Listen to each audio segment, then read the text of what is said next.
እየጠየኩ እኮ ነው። ማን ነው የሚለውን ብቻ ንገረኝ። ማን ነው ፈጣሪው? ያ ፈጣሪ ማርያምን ኢየሱስን እንድትወልድ ያደረጋት ፈጣሪ ስሙ ማን ነው? የት ነው ያለው? ለምንስ ወደ ኢየሱስ ማስተላለፍ ፈለገ ነው? በቃ እንዴት ፈጣሪ ልጅ ፈጣሪን እንዴት ይወልዳል? እና ፈጣሪዋን እንዴት ትወልዳለች የሚለውን አሳጠረ ገለጽልኝ እኮ ነው ያልኩት። አሳጠረ ማን ነው የት ነው ያለውን ሳይሆን ስሙን ብቻ የት ነው ያለው? ተረጋጊታ እግዚአብሔር ይመስገን። አይመስልም መጀመሪያ ሲገቡበት ነው እንጂ ደስ የሚለው እናት ምን ሲገቡበት ሁሉን ነገር ገብተው ሲያዳምጡ ሲረዱት ነው እንጂ በውጭ ዝም ብለው አይመስልም። አትረዳውም። ግን ቁጭ ብሎ ለሰማው ላዳመጠው ሰው በጣም ደስ ይላል። ይገባሃል፣ ታውቀዋለህ። ለዛ ነው ልጅቷ እየተረዳሹ ስመጪ ነው በደንብ ደስ የሚለው እያለችሽ ነው ቤት አማራ። እሷም ከእስልምና የወጣች ነች እንዳችሁ።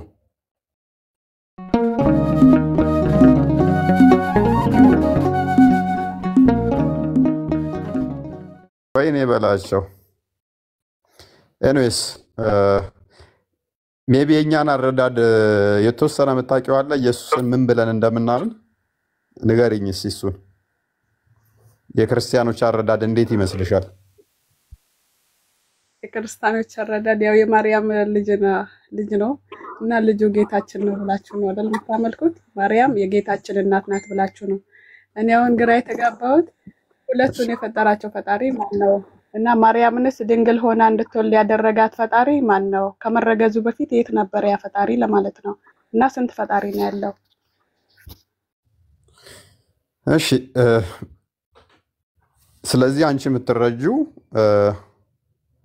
ኢየሱስ ሰው የሆነ ኦኬ። ለማንኛውም በጥቅሱ እንሄድበት። በመጀመሪያ እኛ ምን እናምናለን መሰለሽ ሳሩቲ? በስጋ የተገለጠ አምላክ ብለን ነው ምናምነው።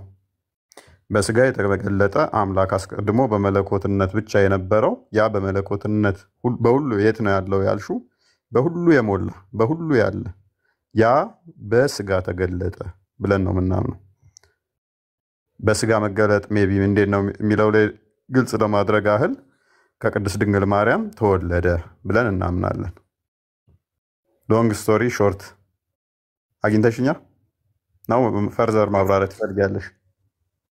አይ ገባኝ እኮ አሁን በስጋም ተወለደ መንፈስ ነው አላችሁ። እሺ ኦኬ። ግን እኔ የፈለኩትኝ ሁለቱ ኢየሱስና ማርያም ከመፈጠራቸው በፊት የት ነበረ? ኢየሱስ በድንግል እናት እንዲወለድ እና እናከብራታለን። ማርያምን አውቃለሁ፣ በጣም የተከበረች ሴት ናት። ኢየሱስንም እንደዛው። እና ኢየሱስን ከማርገዟ በፊት ማርያም የት ነበረ ፈጣሪ? ማነውስ ድንግል ሆና እንድትወልድ ያደረጋት? ምንም እየገባኝ አይደለም። እና ይህንን እንድታስረዳኝ ሁሌ ግራ የሚገባኝ ነገር ስለሆነ ነው። እሺ አንዴ ክፈትልን ቆስጠንጢኖስ። ማርያምን ማን የፈጠራት? ማርያምን የፈጠራት እግዚአብሔር አምላክ ነው። ያ በመለኮትነት ነበረ። አስቀድሜ ብዬሻለሁ። ቃል ራሱን የፈጠራት ቃል በመጀመሪያ ነበረ። ያ በመጀመሪያ የነበረው ዮሐንስ ወንጌል ምዕራፍ 1 ላይ እንደሚናገረው በመጀመሪያ ቃል ነበር፣ ቃልም በእግዚአብሔር ዘንድ ነበር፣ ቃልም እግዚአብሔር ነበር ይላል። ቃል ምንድን ነው? ዛሬ የምንነገረው አንቺ ጋም ስለ ቃል ነው። ቃል የአምላክ ቃል ምንድን ነው እሱ የሚለውን እናንተ ጋም እንነጋገረዋለን። ፍጡር ነው፣ ፈጣሪ ነው። ቃሉ ይለወጣል አይለወጥም በሚል ጋ ነው አክቹዋሊ ያዝኩት። ቃሉ ልብ በይ የእግዚአብሔር ቃል ባህሪው ነው ብላችሁ ታምናላችሁ እናንተ። ያለ ቃል ባህሪው ሲፋቱ ነው ብላችሁ ነው የምታምኑት፣ ፍጡር አይደለም ብላችሁ ነው የምታምኑት። እኛ ደግሞ ቃሉን ልብ በይ ቃሉን ምን ብለን እናምናለን? አካላዊ ነው ብለን እናምናለን። ያ አካላዊ ቃል ደግሞ ሁሉን የፈጠረ ሁሉን ያስገኘ እንደኔና እንዳንቺ ንግግር ያልሆነ ሁሉን ካለመኖር ወደ መኖር ያመጣ ማርያምንም ጨምሮ ኢየሱስ የያዘው ያ ስጋውንም ጨምሮ በቃሉ የሆነ ነው። ይሄንን ማስረጃ ያለው ሆይ ካልሽኝ፣ አዎ በመጀመሪያ ቃል ነበር ይላል አለ እህታችን። በመጀመሪያ ቃል ነበር፣ ቃልም በእግዚአብሔር ዘንድ ነበር። ቃል ራሱ ምን ነበር? እግዚአብሔር ነበረ። ከዛ ይህ በመጀመሪያ በእግዚአብሔር ዘንድ ነበረ። ይህ በመጀመሪያ በእግዚአብሔር ዘንድ የነበረው ቁጥር 3 ላይ ምን ይላል? ሁሉ በእርሱ ሆነ። በማ በእርሱ የተባለው ማን ነው? ቃል። ሁሉ በማን ሆነ ይላል እህታችን ሳርቲ። አቤት። ሁሉ በማን ነው የሆነው? አልክ እኮ በማን እንደሆነ አላውቅም። አልክ እንዳልከው ነው እንግዲህ። ሁሉ በእርሱ እርሱ የተባለው ማን ነው? ምን አውቄ እኔም እኮ እኮ ነው የገባኝ። እርሱ የተባለው ማን ነው? ቁጥር 1 ላይ ይዋ በመጀመሪያ ቃል ነበር፣ ቃልም በእግዚአብሔር ዘንድ ነበር፣ ቃልም እግዚአብሔር ነበር አለሽና ስለ ቃል ነው እየነገረሽ። ከዛ ወዲያ መጥቶ አካላዊ ስለሆነ እርሱ ፐርሰን ስለሆነ እርሱ ብሎ ጠራው። እርሱ የተባለው ማን ነው? ቃል። ሁሉ በእርሱ ሆነ። በቃል ከሆነውም አንዳች እንኳ ያለ እርሱ አልሆነም ከተፈጠሩት ውስጥ። ስለዚህ ጦጣ ብቲ፣ ሰው ብቲ፣ ወፍ ብቲ፣ ቀን ብቲ፣ ማታ ብቲ፣ ጨለማ ብቲ ሁሉ በማን የሆነው? በእርሱ። ስለዚህ ማርያምም ሰው ነችና በማን የሆነው ማለት ነው? በማን የተፈጠረችው? በማን የተገኘችው? በኢየሱስ ወይንም በቃል። ቃል ያ አካላዊ ቃል ሁሉን ያስገኘ፣ ሁሉን የፈጠረ፣ ሁሉን ካለመኖር ወደ መኖር ያመጣ ነው። ይሄ ቃል የት ነበር ያለው? ከማርያም ሳይወለድ ነው እያወራሁሽ ያለሁት። ይሄ ቃል በስጋ ሳይገለጥ ነው እየነገርኩሽ ያለሁት። የት ነበር ያኔ ስላልሽኝ ቁጥር 10 ላይ አድርግላት። ቁጥር 10 ላይ ቃል የት ነው ያለው? ቁጥር 10 ላይ ቤት ነው የት ነበር ይለናል እህታችን። ከማርያም ከመወለዱ በፊት ቃል የት ነበረ? እሺ በዓለምም ሆነ በዓለምም በእርሱም ሆነ ዓለምም ነው በዓለም ነበረ። በዓለም ነበረ። በዓለም ነበረ። ነበር ማለት ምን ማለት ነው? ነበረ እንግዲህ ነበረ አሁን የቀረ ነገር ነው። ኖ ነበር ማለት አለ ማለት ነው አይደለ? በዓለም ውስጥ ያለ ነገር ማለት ነው። ነበረ ሲሆን ነበረ ነው ያለፈ ነገር እኮ ነው። ነበረ ወይ ነበረ እኮ ነበረ ነው። ያ በዓለም ውስጥ ነበር ግን አልቃል። ይሄ መቼ ነው? በስጋ ከመገለጡ በፊት ነው። አሁን አልነበረምን አስይዘውም ግን በዓለም ውስጥ ነበር አይደለ? ቃል መልሽልኝ። ነበረ ይላል። እኔ እኮ እዚህ ጋር የተጻፈውን እየነገርኩሽ። በምን ውስጥ ነበረ? በምን ውስጥ ነበረ እኮ ቃል ከስጋ ከመገለጡ በፊት የት ነበር አልሽኝ? በምን ውስጥ ነበር ይላል? ዓለም ነበረ። ቴንኪው። ዓለሙ ደግሞ በማን ነው የሆነው ይላል? እኔ እኮ ስለሚለው አይደለም እየጠየቅኩ ያለሁት እፎይ። እኔ ስለ መጽሐፍ ቅዱስም የማውቀው ነገር የለም ብያለሁ። አሁን ስለሚለው ሳይሆን ችግር የለም ያዡ በቀላብራለሽ ላብራራለሽ። ሎክ በስጋ ከመገለጡ በፊት የት ነበረ የአምላክ የት ነበረ ብላ ስለጠየቀችን ነው ወደዛ ባክ ያደረግነው እህታችን። በመጀመሪያ ቃል ነበር ካልን በኋላ ሁሉ በቃል እንደተፈጠረ ካየን ያ ሁሉ በእርሱ ሆነ ከሆነውም አንዳች እንኳ ያለ እርሱ አልሆነም ካለን ማርያምን ጨምሮ ሁሉ ነገር የሆነው በማን ነው? በቃል ነው። ያ ቃል ደግሞ የት ነበር ካለችኝ በዓለምም ነበረ። ዓለሙ ራሱ በማን ነው የሆነው? በእርሱ ሆነ። ዓለሙም አላወቀውም። ይሄ ቃል በዓለም የነበረው ዓለም ያላወቀው ወደ ሰዎች የመጣው ቁጥር 14 ላይ ቃልም ስጋ ሆነ ጸጋና እውነትን ተሞልቶ በእኛ አደረ ይላል። ስጋን ራሱ ፈጥሮ ራሱ ተዋሃደው ማለት ነው። ምክንያቱም ቁጥር 3 ላይ ሁሉ በእርሱ ሆነ ተብሎ ስለ ቃል ስለተነገረ ቃል ሁሉን የፈጠረ ሁሉን ያስገኘ ስለሆነ ማርያምን ጨምሮ ስጋውን ጨምሮ ራሱ ፈጥሮ ተዋሃደው ማለት ነው። ስለዚህ ከዛስ በስጋ ተገለጠ። አስቀድሞ በእግዚአብሔር መልክ ብቻ የሚኖረው ፊልጵስዩስ ምዕራፍ 2 ላይ ቁጥር 6 እንደሚናገረው አስቀድሞ በእግዚአብሔር መልክ ብቻ ሲኖር የነበረው ከዘመናት በኋላ ያ የፈጠረውን ስጋ ከማርያም ከስጋዋ ስጋ ከደሟ ደም ነስቶ ምን ሆነ? በዛ ተዋህዶ ተገለጠ። እርሱ በእግዚአብሔር መልክ እርሱ በእግዚአብሔር መልክ ሲኖር ሳለ ከእግዚአብሔር ጋር መተካከልም መቀማት እንደሚገባው ነገር አልቆጠረውም። ነገር ግን የባሪያም መልክ ይዞ ልብ በይ፣ አስቀድሞ በምን መልክ ነበር የሚኖረው? በእግዚአብሔር መልክ ነበር የሚኖረው። ነገር ግን የባሪያም መልክ ይዞ በሰውም ምሳሌ ሆኖ ራሱን ባዶ አደረገ። አስቀድሞ እንዴት ነበር የሚኖረው? በእግዚአብሔር መልክ። ከዛስ በሰው የባሪያውን መልክ ይዞ ነገር ግን የባሪያም መልክ ይዞ በሰውም ምሳሌ ሆኖ ራሱን ባዶ አደረገ። በምስሉም እንደ ሰው ተገኝቶ ራሱን አዋረደ፣ ለሞትም ይኸውም የመስቀል ሞት እንኳን የታዘዘ ሆነ አለን ማለት ነው። አስቀድሞ በመለኮት ብቻ ሲኖር የነበረው ቃል ሁሉን የፈጠረ ሁሉን ያስገኘው የኔንና ያንቺን ልክ እንደኔና እንዳንቺ ስጋና ደም ተካፍሎ ዕብራውያን ምዕራፍ 2 ቁጥር 15 ላይ እንደሚናገረው ያ የእግዚአብሔር የባህሪው ልጅ በስጋ ተገለጠ ማለት ነው። ቁጥር 15 ላይ እንግዲህ ልጆቹ በስጋና በደም ስለሚካፈሉ እሱ ደግሞ በሞት ላይ ስልጣን ያለውን በሞት እንዲሽር ይኸውም ዲያብሎስ ነው። በሕይወታቸው ሁሉ ስለ ሞት ፍርሃት በባርነት የታሰሩ የነበሩትን ሁሉ ነፃ እንዲያወጣ በስጋና በደም እንዲሁ ተካፈለ። መለኮት ስጋና ደም የለውም። ለዚህ ነው ሉቃስ ወንጌል ምዕራፍ 24 ላይ ቁጥሩን ረሳሁት፣ መንፈስ ስጋና ደም እንደሌለው ይናገራል። መለኮት አስቀድሞ ስጋና ደም የለውም። ነገር ግን ክርስቶስ በስጋና በደም ተካፍሎ በስጋና ደም ተዋህዶ ምን ሆነ? ተገለጠ፣ ታየ፣ ተዳሰሰ። ይኸውም እስከ ሞት እንኳን የታዘዘ ሆነ ማለት ነው። ስለዚህ ማርያምን ማፈጠራት ኢየሱስ ነው የፈጠራት። ስጋው ቃል ነው የፈጠራት። ያ ስጋውንስ ማን ፈጠረው? ራሱ ፈጥሮ ተዋህደው። ስለዚህ እኛ ምን እናምናለን? እህታችን ሜቢ ግልጽ እንዲሆንልሽ አንድ መለኮት በሶስት አካል ብለን እናምናለን። አንድ አካል ብለን አናምንም። ሶስት አካል ብለን ስለምናምን አንድ አካል ብለን ስለማናምን እዛ ጋር ግልጽ ካልሆነልሽ ሜቢ እሺ አሁን እና እኔ ምንም ግልጽ የሚሆንልኝ ነገር አይደለም፣ ቢሆንልኝም የሚችል አይመስለኝም። በቃ እኔ ምንም አንተ አጭር ጥያቄ ነው የጠየቅኩት። ምንድነው ሳውን እኔ ያልኩት አሁን አልገባሽ? አመጣጡን ሳይሆን ማን ነው ያ ፈጣሪ? ማን ነው ስሙ? ማን ነው? ስልጣኑን ስለሌላ ለምን ማካፈል ፈለገ? ለምን? ወይስ ትራንስፈር ማድረግ ፈለገ? ለኢየሱስ ለምን መስጠት ፈለገ? ማን ነው? የቱ ጋር ነው የሚለው? ማን ነው የሚለውን እኮ እየጠየኩ እኮ ነው። ማን ነው የሚለውን ብቻ ንገረኝ። ማን ነው ፈጣሪው? ያ ፈጣሪ ማርያምን ኢየሱስን እንድትወልድ ያደረጋት ፈጣሪ ስሙ ማን ነው? የት ነው ያለው? ለምንስ ወደ ኢየሱስ ማስተላለፍ ፈለገ ነው? በቃ እንዴት ፈጣሪ ልጅ ፈጣሪን እንዴት ይወልዳል? እና ፈጣሪዋን እንዴት ትወልዳለች የሚለውን አሳጠረ ገለጽልኝ እኮ ነው ያልኩት። አሳጠረ ማን ነው የት ነው ያለውን ሳይሆን ስሙን ብቻ የት ነው ያለው? ተረጋጊ እንዴ! ማውራት ብቻ ሳይሆን ማዳመጥ ነው እንጂ። እኔ ያልኩሽ ስህተቱን ንገሪኝስ ያልገባሽን። ያንቺ ባይምሮሽ ውስጥ ያሹን ዲሌማ ሳይሆን እኔ የተናገርኩት ያልገባሽን። እኔም እኮ አሁን ያልገባኝን እኮ ነው። ምንም አልገባኝም። አሁን እኔ ምን ነበር የነገርኩሽ? እንዴት እናት ፈጣሪዋን ትወልዳለች? የት ነው ያለው? ማን ነው ስሙ? ማን ነው ያ ፈጣሪ? ማን ነው? የሚዳሰስ ነው? ፕሊዝ አዳምጪ። የመጀመሪያ ጥያቄሽ ኢየሱስም ማን ፈጠረው?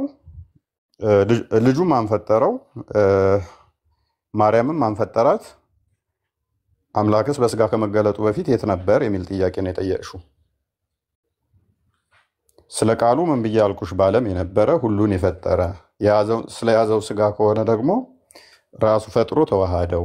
ማርያምን ከሆነ ደግሞ ኢየሱስ ቃል አስቀድሞ ስለነበረ ሁሉን የፈጠረ ነው ብዬ ነገርኩሻ።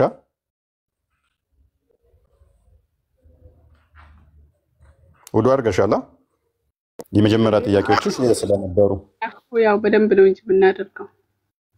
ታዲያ የመጀመሪያዎቹ ጥያቄዎችሽ ስለነበሩ ለምን ቆጣቆጣልሽ? እንዴት ይወልዳል እንዴት ምናምን ነገር እፎይ አንተ እኮ ነው ልታስወራኝ አልቻልክም እንጂ እኔ አልተቆጣሁም። እኔ በጨዋነት ነው የጠየኩትኝ።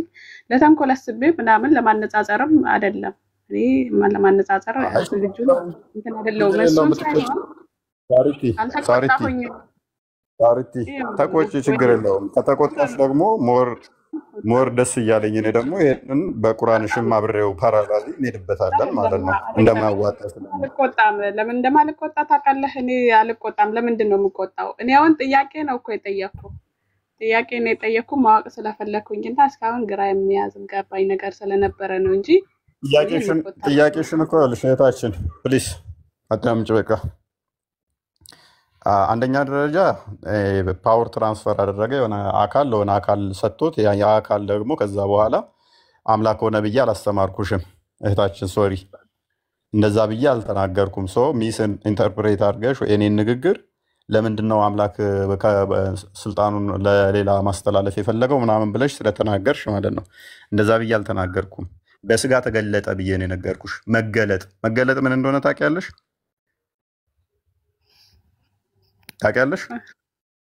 መገለጥማ እንግዲህ ሚዲያ ላይ ተገለጠልን ሲሉ ነው የምሰማው። ኦኬ ተገለጠልን ሲባል ነው የምሰሚው። ለምሳሌ ሱረቱ ቀለም ላይ 42 ላይ አላህ ባቱን ይገልጣል። እንደዛ ማለት ሚዲያ ላይ ተገለጠለት ማለት ነው። ባት የሚገለጥበትን ቀን አስታውስ የሚለው ክፍል። ስለዚህ ሚዲያ ላይ ነው አላህ ባቱ የሚገልጠው። እኔ እኮ አሁን ባክ እናድርግሽ እንመለስ። ለዛ ነው ምን አልኩሽ? እኔ አስቀድሞ መለኮት በስጋና በደም እንደዚህ ተካፍሎ እንደዛ አልነበረም። ነገር ግን መለኮት ስጋና ደም የለውም። ያንም ፈጥሮ ተዋሃደ፣ ተዋህዶም ተገለጠ ኢንሴንስ ታየ ለሰዎች። አስቀድሞ በእግዚአብሔር መልክ ብቻ ነበር የሚኖረው። ነገር ግን የባሪያም መልክ ይዞ በምስሉ እንደ ሰው ተገኝቶ ታየ። መገለጥ የምንለው ያንን ነው። ስጋን ተዋህዶ ተገለጠ፣ እንደ ሰውም ታየ፣ ተዳሰሰ፣ ተነካ ማለት ነው። አሁንም ግልጽ አይደለም መገለጥ ምን እንደሆነ? በቃ እኔ አሁንም ግልጽ ሊሆንልኝ አልቻለም። እኔ ጠየቅኩት እና አይደለም ግልጽ አይሆንልሽም። ወደ ቶፒካችን ባክ እናድርግና ያላ ቃል ይለወጣል አይለወጥ የሚለውን እዛ ላይ ማውራት ትችያለሽ። ወጣሽ?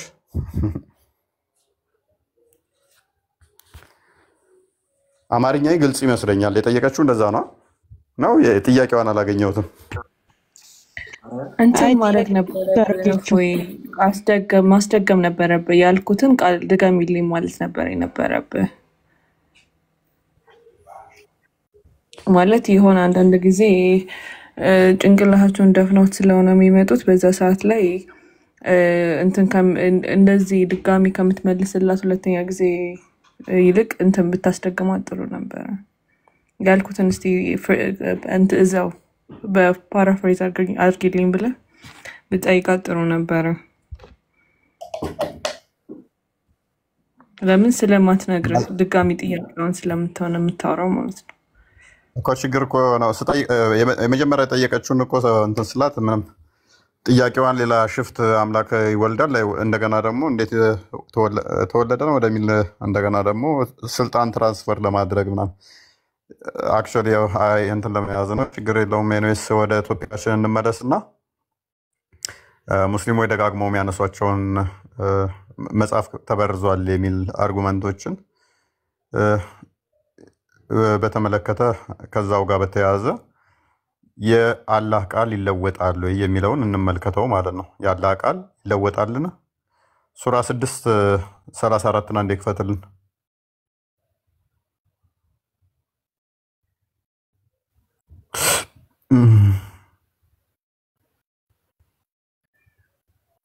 አንብበው።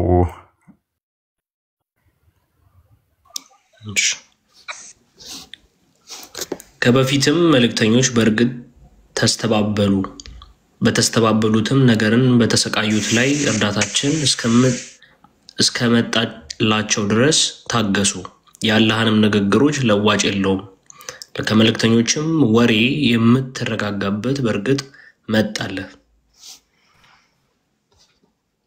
ኦኬ። የአላህ ንግግሮች ምን የለውም? ለዋጭ የለውም።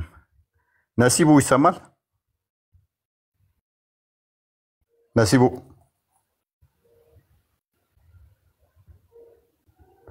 ነሲቡ አለ? እንግሊዘኛውን አድርገው እስኪ።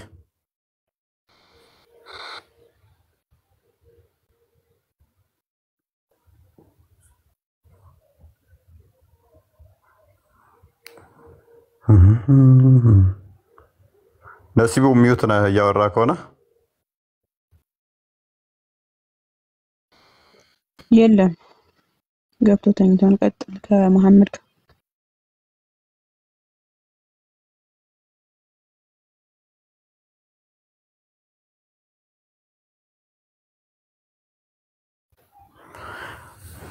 ኦኬ የለም። እሺ ያላ ቃላቶች ንግግሮች ምን የላቸውም ይለናል? ለውጥ የላቸውም። ተው አማርኛውን አድርገው። በቃ አማርኛውን አድርገው።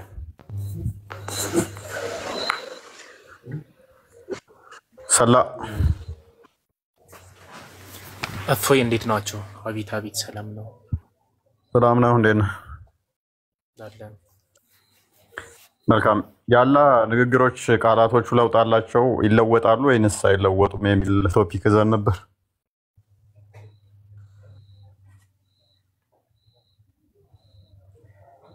ማለት በምን አይነት መንገድ ማለት የሚለዋወጥበት እና የማይለዋወጥበት መንገድ አለ። የሚለዋወጥበት ማለት ለምሳሌ እናንተ አሁን ለልጅቷ እያስረዳሃት እርሱም የሚለውን እርሱ የሚለው ቃሉ ነው ብለህ ለወጥከው። እዛ ጋር ቃሉ ብሎ መጠቀም ይችል ነበር በጽሁፉ ማለት ነው። እርሱ ያለው ቃሉን ነው። እዛ ጋር ግን የተጻፈው እርሱ ተብሎ ነው። ያው አልተጦጣም። ልክ እንደሱ የሚገቡ ምናምን ማለት እርሱ እኔ ኡስታዝ አይደለሁም። አንዳንድ ነገር ልጠይቅ ነው የገባሁት። አልገባኝም ያልከው ለምሳሌ ሳላ መጣ ሳላ ሄደ ካልኩ በኋላ እርሱ ቀይ ነው ብል እርሱ የሚለው አንተን ነው የሚወክለው ከኋላ ስም ስላለ እኮ የመጀመሪያ እያነበብክ ለምሳሌ ሳላ እንደዚህ ሆነ ብለህ ስለኔ እያወራ መጣ እሱ እኔን ስም መጥቀስ ይችል ነበር። እዛ ጋር አሁን አስገብታለ ብሎ የሚታሰበው ራስ ነው። አሁን በራሳችን እሱን ለመግለጽ ነው ብሎ ሪደንደንሲ ድግግሞች ለምን አስፈለገ? እርሱ የሚለው እርሱ ጥቅሙ ምንድነው? የእርሱ ጥቅም ምንድነው? እሱ እሷ እርሱ። ስለዚህ ማንን ነው ያመላክተው? ከኋላ ያለን ስም ነው የሚያመላክተው አይደል? ኦኬ አዎ። ስለዚህ ከኋላ ያለውን ለዛ ነው እርሱ የተባለው ቃል ስለሆነ ነው። ኤኒዌይስ እዚህኛው ጋር ግን ለምን እንዳገናኘው አልገባኝም። ያላ ቃል ለዋጭ አለው ወይንም ንግግሮቹ ለዋጭ አላቸው ከሚለው ጋር ያንን ኤግዛምፕል እንዴት እንዳመጣው እኮ እሱን ኤግዛምፕል እንዴት እንዳመጣሁት ልክ እንደሱ አመላካቸው ነው ሊገባ ይችላል። ልክ አሁን አንተ እንዳልከው አመላካቸው ነው። ቃላቱን ሳይጠቀም እርሱ ያለው አላህን ነው የሚል ቃላት በመሃል ሊገባ ይችላል። እንደዛ ማለት ሳይሆን እኔ እሱን ሳይሆን ቃላቱ ራሱ እንደዚህ ይላል። ሜቢ ክፍሉን እየተገናኘን አልመሰለኝም። ከበፊትም መልእክተኞች በእርግጥ ተስተባበሉ አለ። በስተባበሉበትም ነገርና በተሰቃዩት ላይ እርዳታችን እስከመጣላቸው ድረስ ታገሱ አለ። የአላህንም ንግግሮች ልብ በል፣ የአላህንም ንግግሮች ለዋጭ የለም አለ። የአላህን ንግግሮች የሚለውጥ አለ?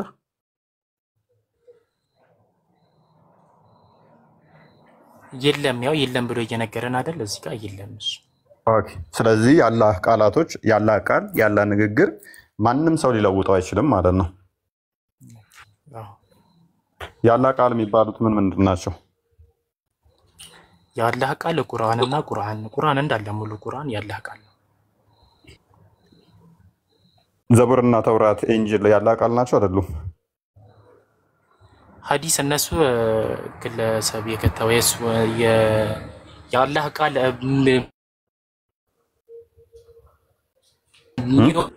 ሆኑት።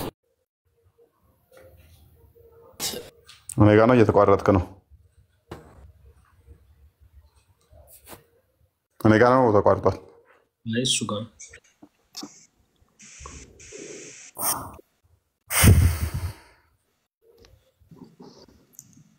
ይሰማል። ጻላ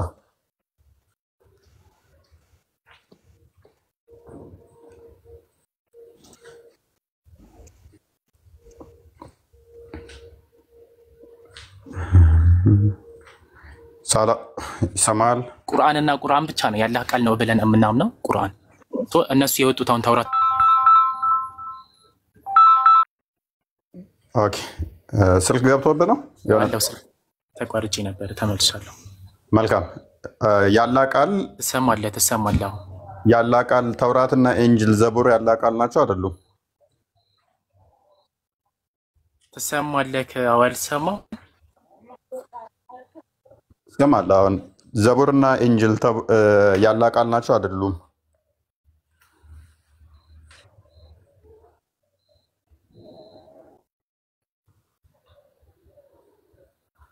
ሜቢ አልሰማም እንዴ? እኔ እሰማለሁ። አይ ቲንክ አሚር ደወለ እንዴ? ቁርአን ረጅም ስታጠናም ነው። አሁን እኔ ለእናንተ ማለት የበላይ ከአሚር እኔ ምንም አይነት ኮንታክት የለኝም። ረበሸና ድምፅ ተደወለ በኋላ እንትን እያለ ነው እኮ አሚርን ለምን አስፈለገ? እዚህ ጋር አሚር ደወለ እንዳለ እናንተ ጋር የሚገቡት ሙስሊሞች በአሚር ታሊኮነት ነው የሚመስላችሁ? ያጋጥማል። እንደዛ ስላየው ነው የነገሩኝም አሉ። አሚር ደወለ እየተወያየን ባለንበት ላይ አሚር ደውሏል ምናምን ብለው ያቆሙም ስላሉ ኖ ኖ ኖ ኖ እኔ ችግር የለም። እኔ ማለቀውን አላቅም ነው ብዬ የምመልሰው። እኔ አሚርን ደውዬ መጠየቅ ነው አያስፈልግም። እኔ ማለቀውን አላቀው ሶ ስለማለቀው አብሽር አላቀውም ነው ብዬ የምመልሰው። አብሽር መልካም። እኔ የጠየቅኩ ሜቢ አግኝተኝ ከሆነ ዘቡር ኤንጅል እና ተውራት ያላህ ቃል አይደሉም ወይ የሚል ነው። ማለት ቁርአን ብቻ ስላልክ እነሱስ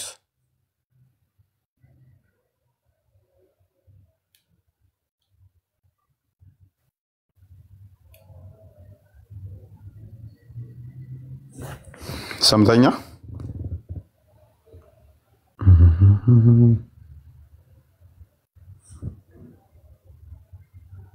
አይ ቲንክ ኔትወርክ እየሰራለት አልመሰለኝም። ወይንም ኦኬ ሚዩት ነው እያወራ ከሆነ እሺ እሺ ተመልሻለሁ። ስልክ እየገባብኝ ነው ቅርታው። እሺ ኦኬ ጥያቄን ሰምተዋል? አልሰማሁትም። ያላህ ቃል የምትላቸው ምን አውርተህ ነበር? ምንድን ናቸው? ምንድን ናቸው ያላህ ቃል? እንጂልና ተውራት እኮ ያላህ ቃል ለቁርአን ነው ያልኩህ እኮ እፎይ። እንጂልና ተውራትስ? ቁርአን ነው ያላህ ቃል። ቁርአንና ቁርአን ብቻ ነው።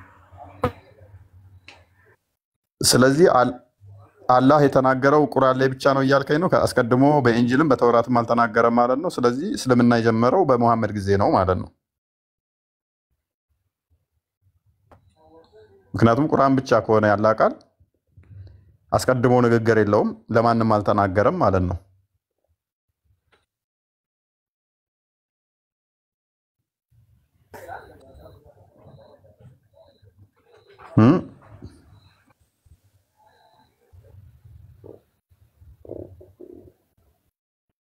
እንዴት ትረዳዋለህ?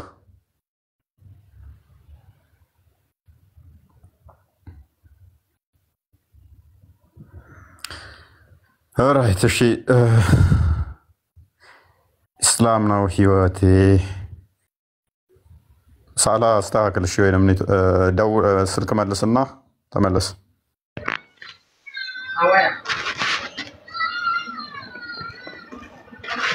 እስላም ነው ህይወቴ። ሰላም ነው። እንኳን ደህና መጣህ። እንኳን ደህና ቆየኝ። መልካም። ትንሽ ጫጫታ አለ ግን ትንሽ ማለት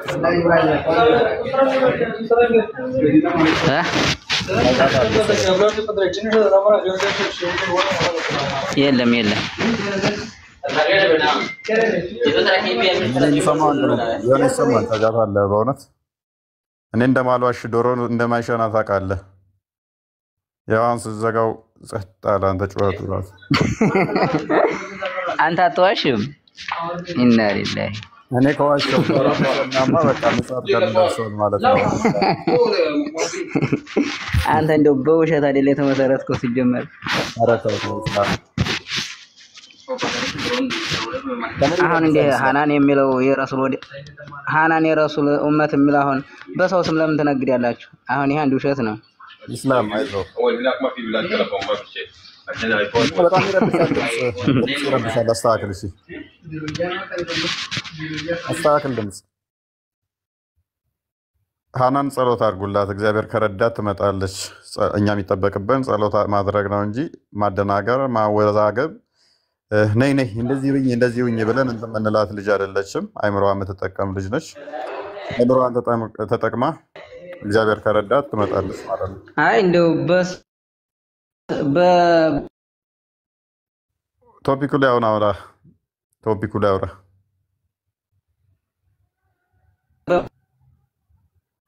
ሎክ ያላህ ቃል ይለወጣል አይለወጥም?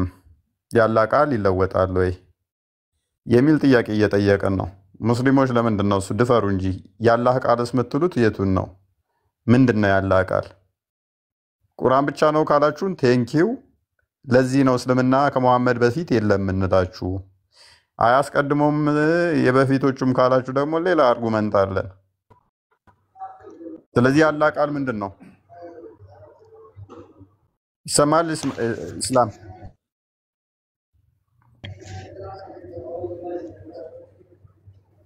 መጀመሪያ ሐናን የሚለውን አጥፉ። በሙስሊም ስም አትነግዱ፣ ፈጣሪያችሁን ፍሩ። ኢስላም ተረጋጋ። ሀናን ማለት ሀባሾችና ዋብያዎችን ስታከራክር የነበረች ቤቷን የምትከፍት ልጅ ነች። አሁን ወደ ቶፒክ ግባና ባለፈው ነይ ዛሬውኑ ሻዳ ተመለሽ ብላችሁ መልሳችኋል ነበር። የጥያቄ አላት፣ ትጠይቃለች፣ ትማራለች። ይሄ ነው እግዚአብሔር ከረዳት ከጨለማ ውስጥ ትወጣለች፣ ክርስቶስ ከረዳት። አሁን ቶፒክ ነብዩ መሐመድን 24 ሰዓት እየተሳደብክ ከዛ ደግሞ መሐመድ ብላችሁ ትጽፋላችሁ። ስማችሁ ቁርአን ላውራ አንተ ጋር ምንም በቁርአን አወራለሁኝ በሙስሊም ስም እየነገዳችሁ መጀመሪያ ከዚህ ውጡ። ቁርአን ላውራ ቁርአን አንተ ወላሂ ላዚም አንድ አታውቅም። አንድ ፊደል ብጠይቀው አመለስም ዝም ብለህ ማይከዝ በቃ ምንም የመጫወጫው ጊዜ የለንም። የመጫወጫው ወንድማችን ያፍርበታል። ሙስሊሞች ክርስቲያኖችን ተጫወቅባቸው፣ ካፊሮችን ተጫወቅባቸው። ከስር ያላችሁ ውድ እህት ሙስሊሞች፣ ወንድሞች ሙስሊሞች፣ ክቡራንና ክቡራት የተከበራችሁ ሙስሊሞች መልስ የላቸውም። ሙስሊሞች መልስ የላቸውም። ቁርአንን አንብብ ለአላህ ቃል ለዋጭ አለው የለውም ብዬ እለዋለሁ። መሐመድን ተሳደብክ ይለኛል። እኔ ያነበብኩት ያላህ ቃል ንግግሩ ለውጥ አለው የለውም የሚል ነው። ተሳደብክብን እየተሳደብክ እንዴት ላውራ ታዲያ ይለኛል። እህቶቼ እስልምና ውሸት ነው፣ ውጡ፣ ንቁ። ምንድን ነው እሱ? በጋለ ብረት አንተኩሳችሁ ነገር ከነዚህ ከመደንዘዝ ውስጥ ውጡ። የምሬን ነው። እንደ ሻማ እየቀለጥን እያገለገልናችሁ ነው። ንቁ እንጂ ባኑ።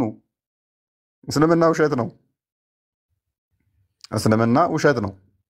ነፍሴን አስይዤ እነግራችኋለሁ። እስልምና ውሸት ነው። መልስ የሌለው ሃይማኖት ቢኖር እስልምና ነው። የተጠየቃችሁትን መልሱ። ስለምን ስድብ ነው የምታወሩት?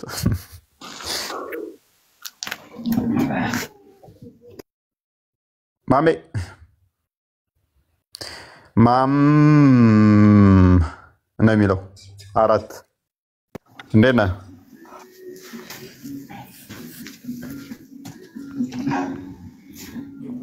መሐመድ ወይንስ ማሜ? ማምዬ ልጥራ? ገብተሃል?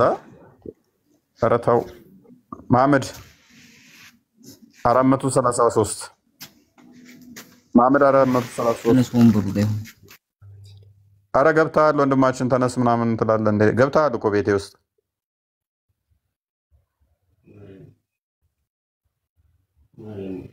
ሱራ 9:29 ላይ ባይዞ ተፍሲር ኢብን ከሲር ሲፈስር ክርስቲያኖች የተቀመጡበት ወንበር ላይ አስነስታችሁ ተቀመጡ ይላል። ክርስቲያን ነው እንዳብሮህ ያለው ስቃለ ይሰማል። እኔ ነኝ እንዴ? አይ አንተን አይደለም። እሺ ከላይ ያለውና ደነገጥክ እንዴ? አንተ መስሎ እኮ አዎ፣ መሐመድ ስትለኝ ሁለት ስም ተመሳሳይ ስም በቃ የላኛውን ነው ይስቃ። እሺ ላውርደው በቃ። አንተማ ተማሜ ተረት ወጣ የለ እንዴ?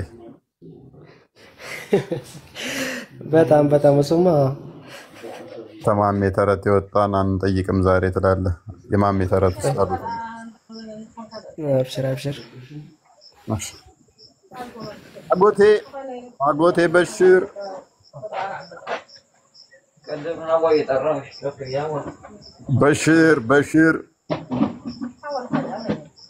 አጎቴ በሽር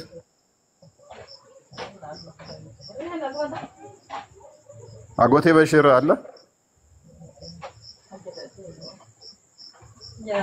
እስልምና ውሸት ነው። እስልምና ሐሰት ነው። እስልምና ሃይማኖት ነው። መልስ የሌለው ሃይማኖት ቢኖር እስልምና ነው። 100% ነግራችኋለሁ ያስረግጬ። እስልምና መልስ የሌለው ሃይማኖት ነው። ማያውቁትን በማጭበርበር የተመሰረተ አሁንም ደግሞ ሰዎችን በማታለልና በማደናገር የቆመ ሃይማኖት ነው። ኑ ቻሌንጅ አድርጉኝ እስቲ፣ በሬ ክፍት ነው። ኑ እስቲ እፎይ የዋሸበትን መረጃ አንጡ እስቲ፣ ቻሌንጅ አድርጉኝ። ኑ እስቲ ሞግቱኝ። ኑ እስቲ መረጃ እናውጣና እናውራ። ቻሌንጅ አድርጉኝ። ኑ ስላላ ቃል ንገሩን። ኑ እስቲ መጽሐፍ ቅዱስ ተበርዟል የምትሉ ኑ ይሄንን እስቲ መልሱልን። ነብያችሁ ነው የሚያውቀው፣ እናንተ ናችሁ የምታውቁት። አላህ ነው የሚያውቀው፣ እናንተ ናችሁ የምታውቁት። ኑ እስቲ እናውራ፣ ኑ እስቲ እንነጋገር። እስቲ ኑ የተከፈተው መረጃ እናንብብ። ድፈሩ፣ ሞግቱን። ቻሌንጃስ በሽር ሰላም እንዴት ነህ? እንዴት ነው? አለና ሰላም ነህ? ሁሉ አማን? ደህና ነኝ። ኦኬ ዛሬ ስላላ ቃል እያወራን ነበረ። እሺ ያላ ቃል ይለወጣል ብለህ ታምናለህ? ቃል አይለወጥም። አላህ ያለ ቃል። ኦኬ ያላ ቃል ምንድን ነው? ምንድን ነው የሚለው? ማለቱንስ በምንድን ነው የምናውቀው? ማለቱን በምን እናውቃለን? አንድ ነገር ተለወጠ አልተለወጠ ለማለት ቃሉ ማወቅ አለበት። ኦኬ መጽሐፍቶች ምን አይነት መጽሐፍት? ተውራት፣ ኢንጂል፣ ቁርአን። ተውራት፣ ኢንጂል፣ ቁርአን፣ ዘቡር እነኚህ ያላ ቃል ያለባቸው መጽሐፍቶች ናቸው አይደል? አዎ እነዚህ ብቻ አይደሉም፣ በጣም ብዙም አሉ። በእርግጥ ግን ተንበላጮች እነዚህ ናቸው። ስለዚህ እነኚህ ቃላቶች ሊለወጡ ይችላሉ አይችሉም? ቃላቶቹ ያላ ንግግሮች ቃላቶች አይለወጡም። ለምን ነው የሚለወጡ? አይለወጡም። ኦኬ ሎክ ያላ ቃላቶች አይለወጡም። ምን ናቸው? ቁርአን አይለወጥም፣ ዘቡር አይለወጥም፣ መዝሙረ ዳዊት ማለት ነው። ኢንጂል አይለወጥም፣ ወንጌል ማለት ነው።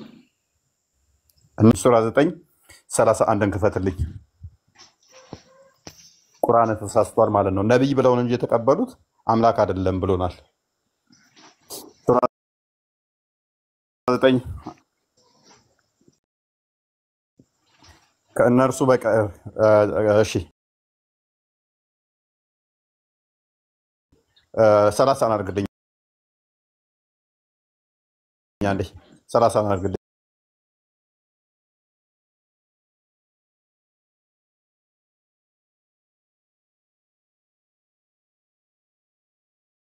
ከእርሱ በቀር ሌላ አምላክ የሌለውን ሎክ ከእርሱ በቀር ሌላ አምላክ የሌለውን አንድን አምላክ ሊገዙ እንጂ ያልታዘዙ ሲሆን ሊቃውንቶቻቸው መነኮሳቶቻቸውን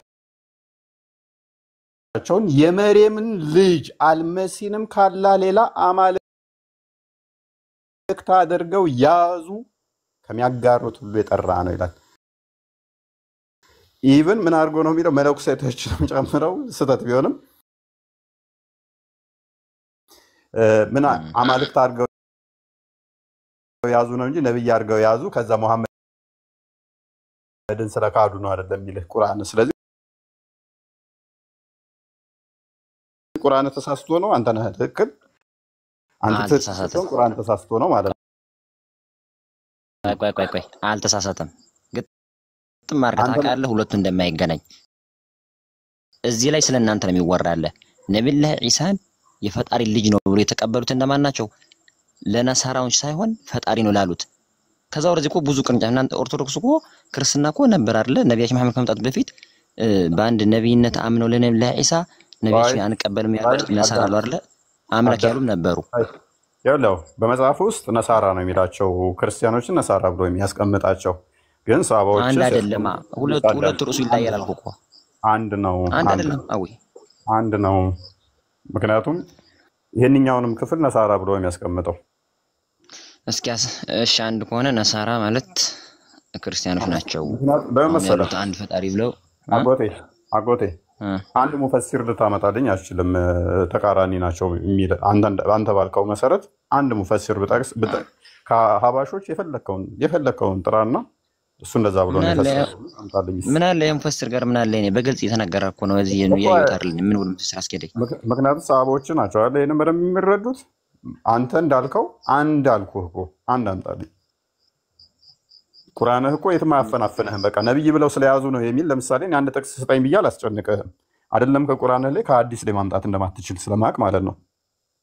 አይቼ ስለማቅ ጉዳይ ደህና እሱ ለኔ ተወው። አታመጣም። ለማታመጣ እኮ ነው በዚህ መልጣን በኮንፊደንስ ምነግርህ። እነኚህ እንደዛ የተባሉት ኢሳን ነብይ ብለው ይዘው መሐመድን ነብይ ስላላሉ ነው። ለዛ ነው የሚል አይደለም ከቁርአን ከሐዲስህ አንድ ማምጣት እንደማችል ስለማወቅ አልጠይቅም። ሁሌ እኮ እንደዛ የምትል እስከሳመጣ ደግሞ ወደ ጎን ትቀይረዋለህ። አሁን እኔ ራሱ እንደዛ ቀይረብኛል። ያው ከፍል አድርገህ ሶሪ ብዬ ይህንን ቶፒክ ዘጋዋለሁኝ። አሁን አንተ ክፈተው እስኪ 100% ያለው ሲጀመር እኔ እነግርሃለሁ ብዙም የሸመድር እውቀት ምናምን ስላልሆንኩኝ ገብቼ ወይ ደግሞ አጣይቄ ነው የማመጣው።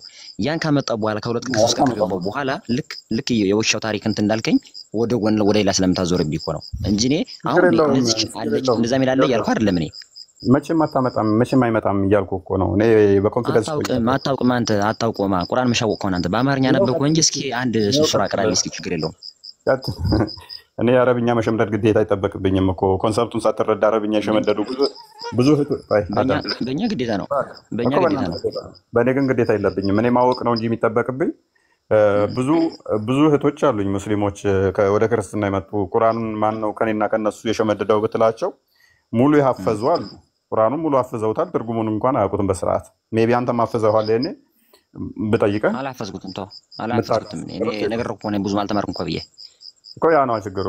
መሸምደድና ማወቅ ልዩነት ስላለው ማለት ነው። ኤኒዌይስ ብቻ ያለ ቃል አይለወጥም በሚለው ተስማምተናል። ያለ ቃል ደግሞ ዘቡርና ኢንጂል ተውራት ናቸው፣ እንዲሁም ቁርአንን ከቶ ብለናል። በነብዩ ጊዜ ደግሞ እነኚህ መጻሕፍቶች አሉ። በእነኚህ መጻሕፍቶችም ሰዎቹ እንዲፈርዱባቸው እንዲሰሩባቸው ታዘዋል። እነኚህ ሰዎች ደግሞ ቻሌንጅ ላድርግ። አሁንም ወረቃ ቢነፈል ምን ነበረ? ወረቃ ቢነፈል ምን ነበረ? ወረቃ ቢነፈል የነብይህን መገለጥ ሲመጣለት የታየው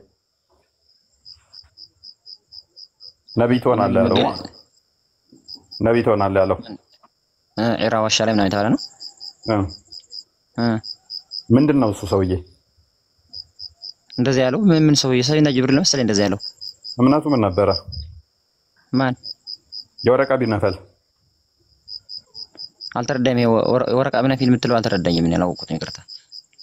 ሄራ ዋሻ ውስጥ ነብዩ ከተጨመቀ በኋላ የሮጠ መጥቶ ከዲጃ ጋር ሸፍኝኝ ካላት በኋላ ወደ ወረቃ ቢነፈል ጋር ነው የሰረችው። ሆነ ሽማግሌ ያለ ያ ሰውዬ አይዞ ነብይ ትሆናለህ ነብይ ነህ ብሎ ያደረጉት ማለት ነው፣ ከዲጃ ጋር ተማክረው። እሱ ሰውዬ እምነቱ ምን ነበር ታውቃለህ?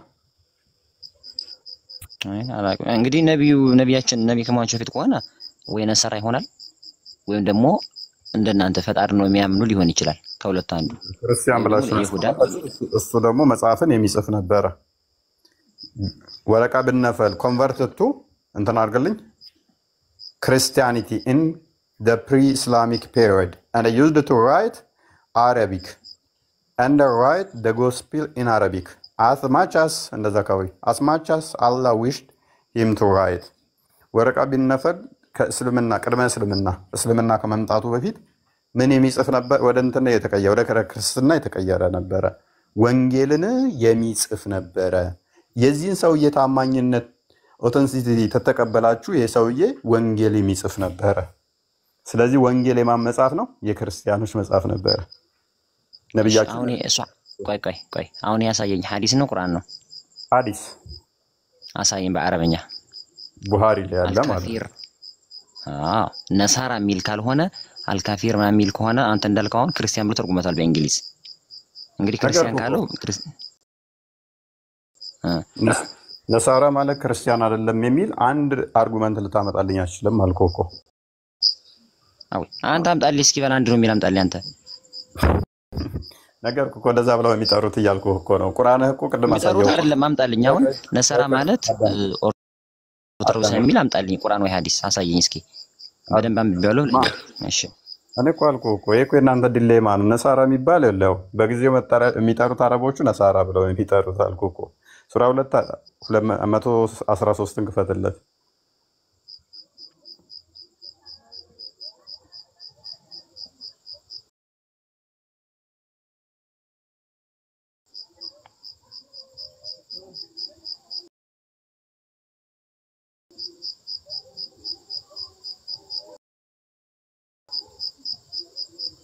እነሱ መጽሐፉን የሚያነቡ ሲሆኑ አይሁዶች ክርስቲያኖች በምንም ላይ አይደሉም ይላሉ አለ አይደለ? የትኛው መጽሐፍ ነው የሚያነቡት? እስኪ እነሱ መጽሐፉን የሚያነቡ ሲሆኑ አይሁዶች ክርስቲያኖች በምንም ላይ አይደሉም አሉ። አረበኛው አሳይ እስኪ እሷ ክርስቲያን ነው አረበኛው وقالت الحودة الألسنة النصارى على الشعب الشيء النصارى እና ይሄ እኮ አሁን ነሳራ እኮ ብሎት ነው ያለ። ነሳራ ያልኩ ደግሞ እኔ ምንድነው ነሳራ ማለት አጎቴ በሽር አመሰግናለሁ። ስለዚህ የቁርአን ተርጓሚዎች አንተና አህላቁም ስቱፒድ ናቸው ማለት ነው። መሀይማን ስለሆኑ ክርስቲያን ብለው እንግሊዘኛ ቆይ አጎታችን በጣም ምሁር ስለሆነ ዘሆል ተፍሲራቶቹን አስጥለዋለሁ፣ ዘሆል ሲራውን አስጥለዋለሁ፣ ዘሆል ሐዲሱን አስጥለዋለሁ፣ ቁርአኑንም ተርጓሚዎች አስጥለዋለሁ። ምክንያቱም አጎቴ ከነሱ በላይ ስለሚያውቅ ነሳራ ማለት ክርስቲያን አይደለም ብሎ ሊሞግተኝ ነው። አንድ ግን መረጃ ያመጣም እሱ አሁን ለዚህ አንተ ያመጣማት በላይ መጀመሪያ አንተ አምጣ። ወይ አማርኛ ተርጓሚዎች መሀይም ናቸው። አንተና አረብኛ ያቁም ሳዲቅ እና ሳኒ ልመልስልህ ተራፈተኛል። ቀጥል ጎበስ። ልክ እንዳንተ የእስልምና ወዳጆች በጣም ብዙ ስላሉ ከአንድ ቋንቋ ወደ ቋንቋ እየገላበጡ እንደፈለጉት በጣም ብዙ እያጠመሙ ለዛ ነው ወደ 73 ወይ ደግሞ ብዙ ክፍፍለት የመጣው እኮ በዚህ በምትርጉም ችግር እኮ ነው።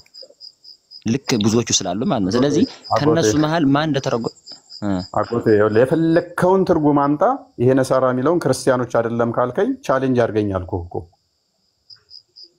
የፈለከውን ትርጉም የፈለከውን አንተ እንትና ሲራውን አዘጋጅልኝ። ቆስጠንጢኖስ 100 አይ ቲንክ 103 አካባቢ 104 103 ላይ ሊተራሊ ወንጌል ማን እንደጻፈ ያስቀምጠዋል እዛ ላይ።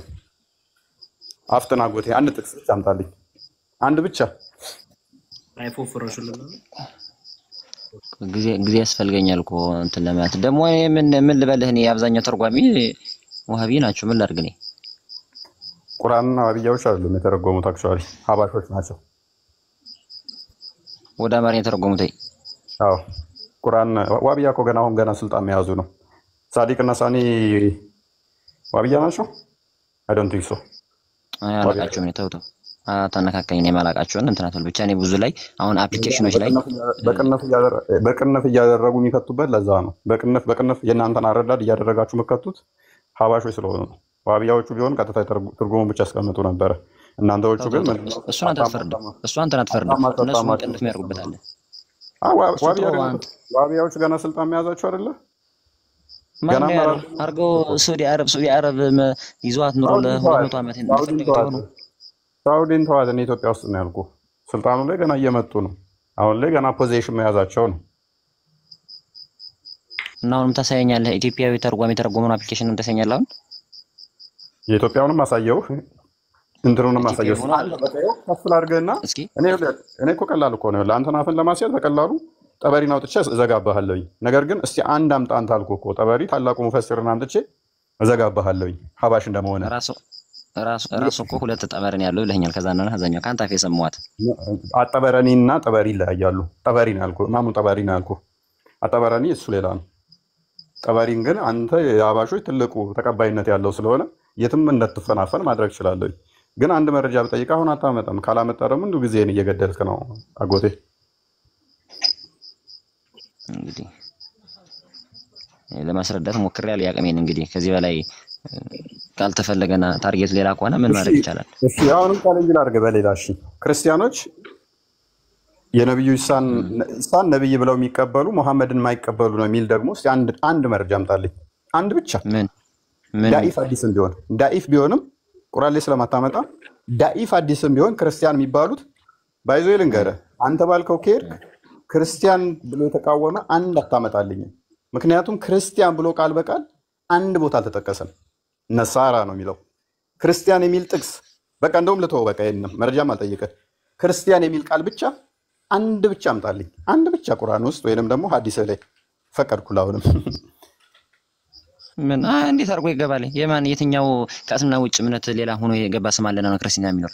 ጁዳይዝም አልገባ። በዛን ሰዓት እኮ ነበሩ ስንት እምነቶች አልገቡም እኮ። በቃ ጀውሾች ገብተዋል፣ ነሳራዎች ገብተዋል። ከእስልምና ውጭ እንዴት ይገባል ይለኛል። ነሳራ ብሎ የሚጠራቸው በተለምዶ ክርስቲያኖችን ስለነበረ ነው። በጊዜዎቹ ክርስቲያኖችን ነሳራ ብሎ የሚጠራቸው ማንን የሚያመልኩ ኢየሱስን የሚያመልኩ ብሎ ያስቀምጣቸዋል። አይሁዶችን ደግሞ ማን ብሎ ያስቀምጣቸዋል? ጅውሾች ወይንም አይሁዶች ብሎ ያስቀምጣቸዋል ማለት ነው። ኤኒዌይስ ቆስጠንጢኖስ ከፍ በልና ተመለሳለህ። መረጃ ካመጣ አሁን ትቀጥላለህ አጎቴ። መረጃ ከሌለ ግን ምንድነው እሱ የሀባሾች ሙግት ይሆናል። ከዋቢያጎች ጋር እንዳለው ዝም ብሎ ጉንጭ አልፋ ይሆናል። እና እሱ ደግሞ ትንሽ አሰልቺ ነው። ብዙም አልፈልገውም አሁን ላይ መረጃ ካላመጣ ማለት ነው። አይመስልም አጎቴ?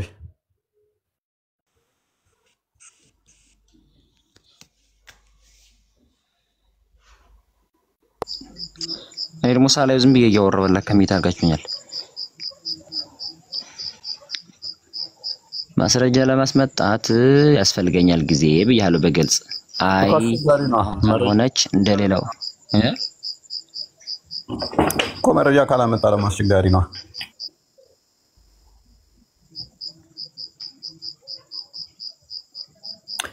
ዝቅ አድርገው። ጎስፒል በማን የተጻፈው ይላል? ኒው ቴስቲሞኒ በጂሰስ ምናምን ከሚለው ከላይ ተቆርጧል። ብዙም አይታይም። አንብበው ወይንም ቆስጠንጢኖስ የላኛው መስመር። አይ በዚህኛው ፔጅ ስላላመጣ ነው። ዮሐንስ ወንጌልን ባይዘው ይቀበላሉ ደስ በሚል ሁኔታ ትላላችሁ። ዮሐንስ ወንጌል እነሱ ጋርም አለ። ጻፊውን ራሱ ያስቀምጠዋል። ዮሐንስ ነው የጻፈው ብሎ ያስቀምጠዋል። ኤኒዌይስ ብቻ ሌላ ሰው ብንቀበል ይሻላል አይሻልም አጎቴ? መረጃ ቼክ አድርግና ና። እሺ አስገቡ። ሌላ እስከዛ ችግር የለውም። እሺ እና ተቶ በቃ ተመለስ ቆስጠንጢኖስ። እሺ ተመለስና በቁርአን ውስጥ ምንድነው እሱ ዋና አርጉመንታችን ያላ ቃል ለዋጭ ያለው የለውም የሚል ነው። ባይዜ ነሳራ ቢልም በዛኛው መሄድ እንችላለን። ቃላቱ ለዋጭ የለውም እስካለ ድረስ ቃላቱ እስከማይለወጥ ድረስ መጽሐፎቹ ለዋጭ የላቸውም ማለት ነው። መጽሐፎቹ ስቲል ኤግዚስት ማድረግ አለባቸው ማለት ነው። ኢቨን ኢትዮጵያ ውስጥ ያሉ መጽሐፍቶችም ደግሞ ኤግዚስት ያደርጋሉ። ምክንያቱም ነብዩ የላካቸው ወደ ኢትዮጵያ ውስጥ የላካቸው ሰሃባዎች ነበሩ። ወደ ኢትዮጵያ የላካቸው ውስጥ ደግሞ ወንጌልን ሲያነቡ እንደነበረ ያስቀምጠዋል ማለት ነው። ወንጌል ያነባሉ ብሎ ያስቀምጦታል። ሰው ወንጌል የሚያነቡ ከሆነ እነኛ አካላት ወንጌል እያነበቡ ከሆነ ምን ይፈጠራል ማለት ነው? አለ ማለት ነው። የት? ኢትዮጵያ ውስጥ ነበረ ያ መጽሐፉ ኢትዮጵያ ውስጥ ነበረ። ኢትዮጵያ ውስጥ መጽሐፉ ካለ ደግሞ ምን ይሆናል ማለት ነው? ስቲል በዛ መጽሐፍ መፍረድ መስራት እንችላለን ማለት ነው። አላህ ቦታ የለውም። ወንድምህን ያስወጣሁት ያው ተመሳሳይ ናችሁ ብዬ ነው። አላህ ቦታ የለውም። አላህ ቦታ የለውም።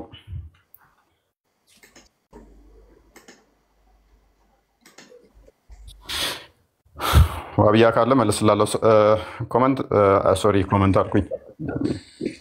አላህ ቦታ የለውም ይሰማል።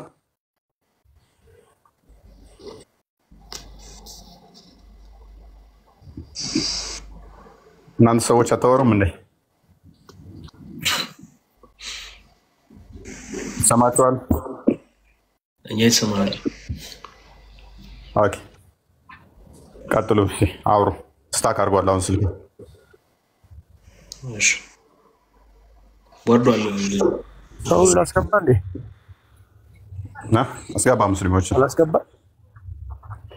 ስታክ አድርጓል። ቀጥል። እሺ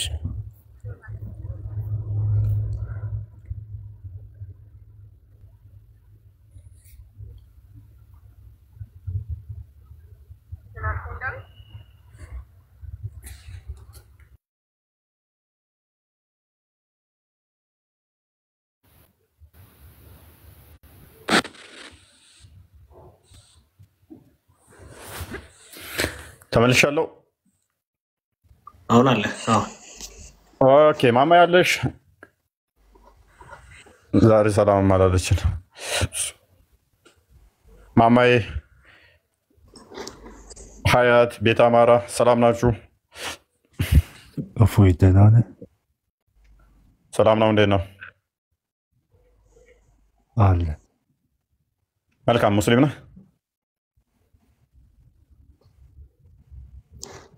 እኔ ክርስቲያን ነኝ።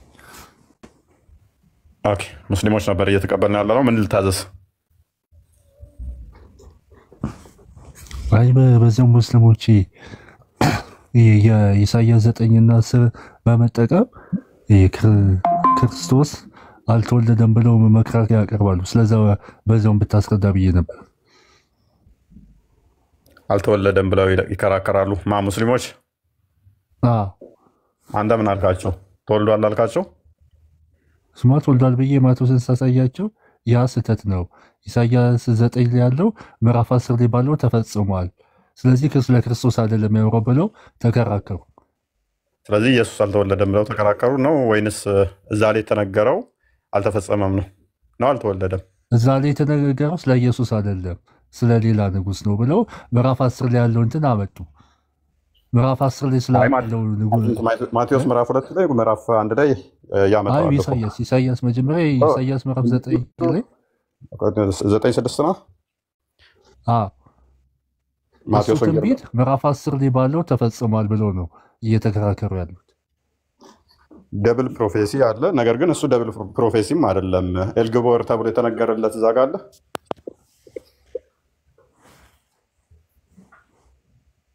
ድንቅ መካር ኃያል ተብሎ የሚጠራበትን አይደለ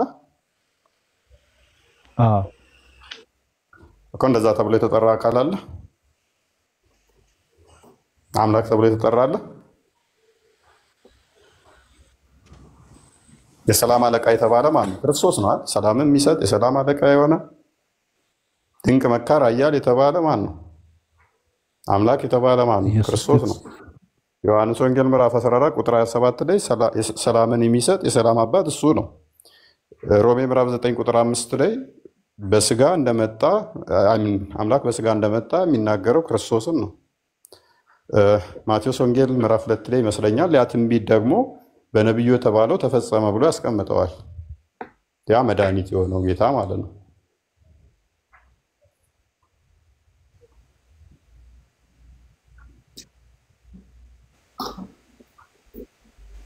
ቤንዴራ ምንድን ነው እምነትህ? ፕሮቴስታንት ነኝ።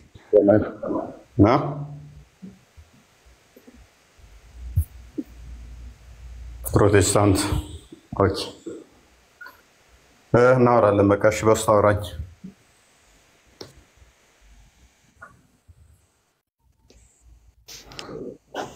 ወደ ቶፒኩ ባክ አድርግና ባክ አድርግ ቶፒኩ ላይ እዚህ ላይ ትሄድበታለህ። የቅድሙ ማሳየት ለኔ ብዙ ምሳሌ ይባላል ያልኩህ እኮ ለዛ ነበረ። ኦኬ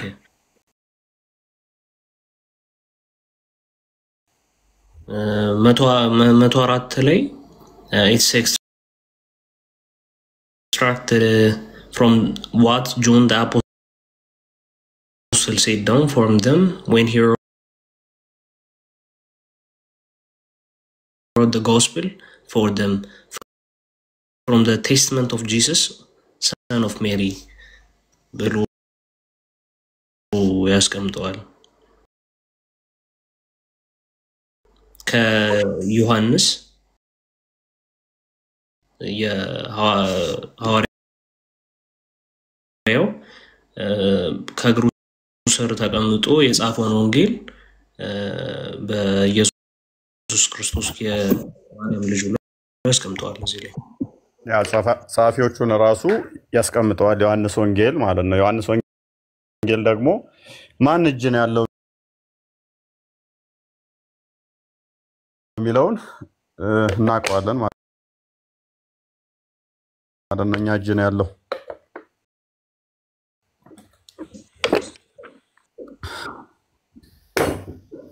ስለዚህ ዮሐንስ ወንጌል አለ። መጽሐፉ ወንጌሉ 5:7 ላይ 5:47 ላይ ደግሞ ስከፍተው በዚህ ወንጌል ፍረዱ ይለናል። በዚህ ወንጌል ፍረዱበት ሲለን ወንጌሉ አለን፣ ዮሐንስ ወንጌል አለን። ልብ በሉ ዮሐንስ ወንጌልን የጻፈው ማን ነው? እሱ ዮሐንስ ነው። ዮሐንስ ደግሞ ማን ነው? እሱ የጌታ ደቀ መዝሙር ነው። ማቴዎስ ወንጌል ምዕራፍ 10 ቁጥር 1 ወይንም ቁጥር 2 ላይ ክፈትልኝ። ቁጥር 3 ወይንም 2 እንደዛ አካባቢ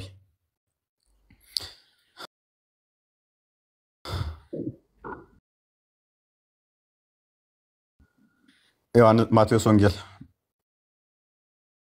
ኦኬ። የ12ቱም ደቀ ሐዋርያት ስም መጀመሪያው ጴጥሮስ የተባለው ስምዖን፣ ወንድሙም እንድርያስ፣ የዘብዴዎስ ልጅ ያዕቆብ፣ ወንድሙም ዮሐንስ። ዮሐንስ ምንድነው? የጌታ ሐዋርያ ነው። ወንጌልን የጻፈ ማን ነው ይለናል? ዮሐንስ። ይሄ ዮሐንስ ነው የጻፈው ይለናል። የሙስሊሞቹ ሲራ፣ ታላቁ የነሱ ሲራ ማለት ነው። ይሄ መጽሐፍ ደግሞ ወንጌሉ አለ።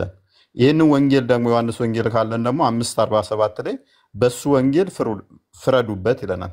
5:47 አንድ ክፈትልን።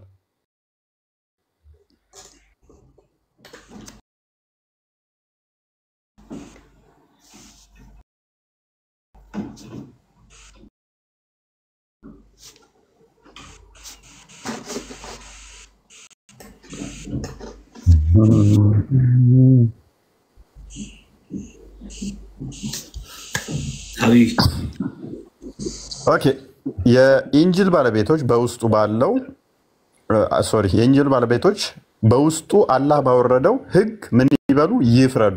አላህ ባወረደው የማይፈርድ ሰው እነዚህ አመፀኞች እነሱ ናቸው ይላል።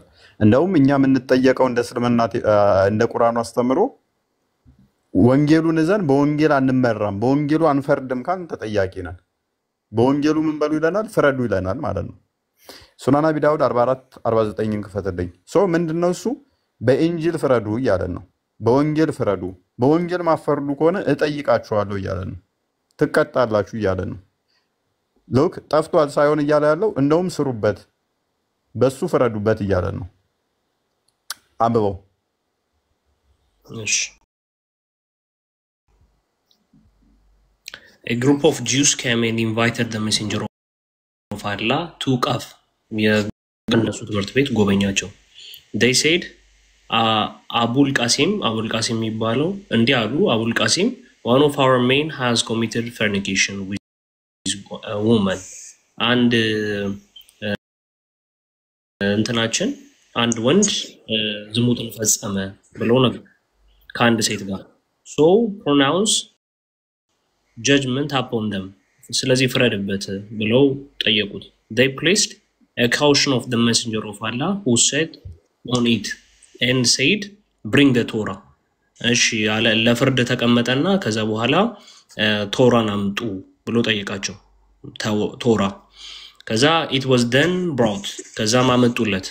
He then withdrew the caution from him and placed the Torah on it saying እና ለፍርድም ቶራን ፊት ለፊት አስቀመጠ።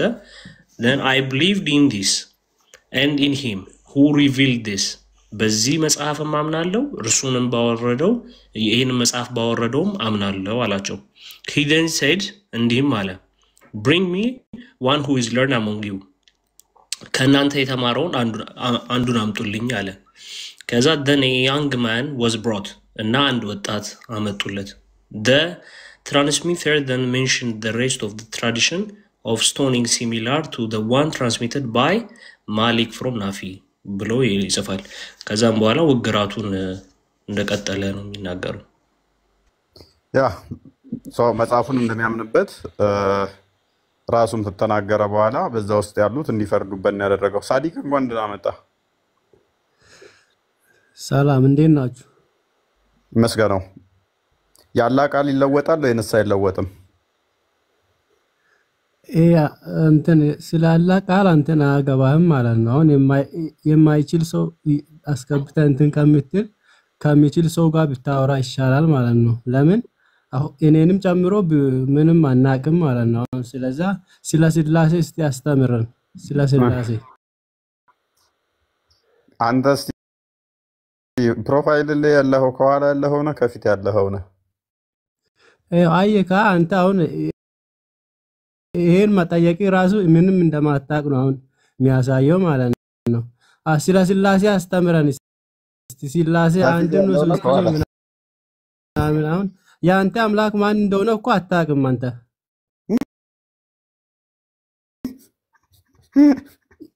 ኢየሱስ ነው አብ ነው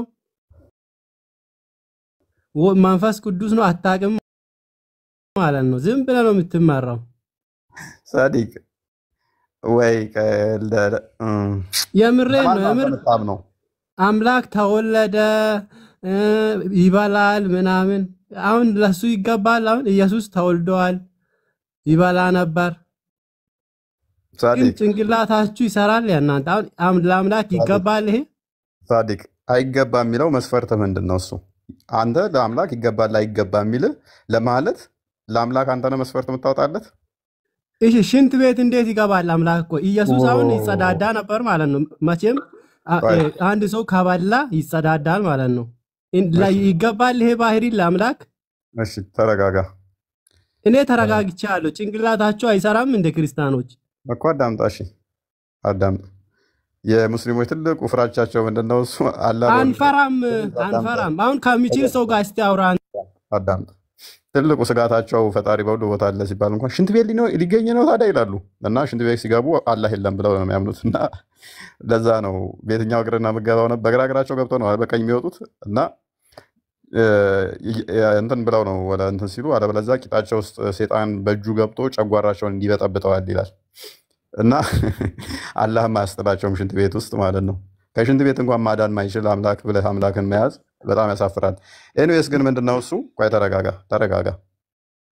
ለአላህ እንደዚህ ይላል። ለምሳሌ በምታዩትም በማታዩትም እምላለሁ ይላል። ሚውጣት አርገኛ ፋሪን ነው አየካ ያንተ ብቻ ሱራ 69 ሱረት ሐቅ ላይ 38 ክፈትልኛ እንዴ።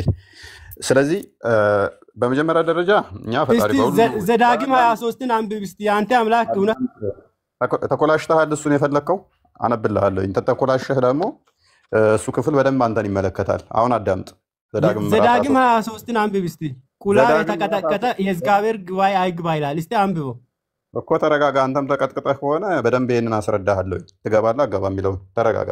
ክፍሉን አሁን ክፈት። ዘዳግምን ክፈት። ወንድ ካሁን ወንድ የግድ ማሳየት አይጠበቅብኝም። እንዳንተ ተቀጥቅጠህ ከሆነ እናየዋለን። ኤኒዌይስ ሱራ 69 መጽሐፍ ቅዱስን ክፈት። ወንድ ካሁን ዘዳግምን ሳዳም ጥቃይ ተረጋጋ። 69 ነው ያልኩህ። 34 መጽሐፍ ቅዱስ ክፈት። ወንድ ካሁን ክፈት።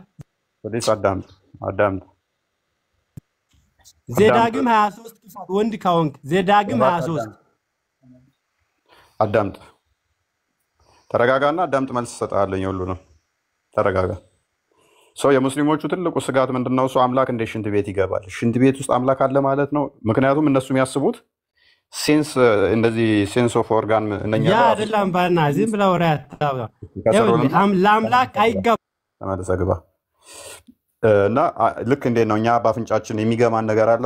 አምላክንም እንደዛ አድርገው ነው የሚያስቡት። የሆነ የሚሸታው ነገር ብሎ ጉንፋን ምናምን የሚይዘው ማለት ነው። የሚገማው ነገር አድርገው የሚይዙት which means ፈጣሪን የሚያቆሽሸው ነገር አለ ብለው ያምናሉ።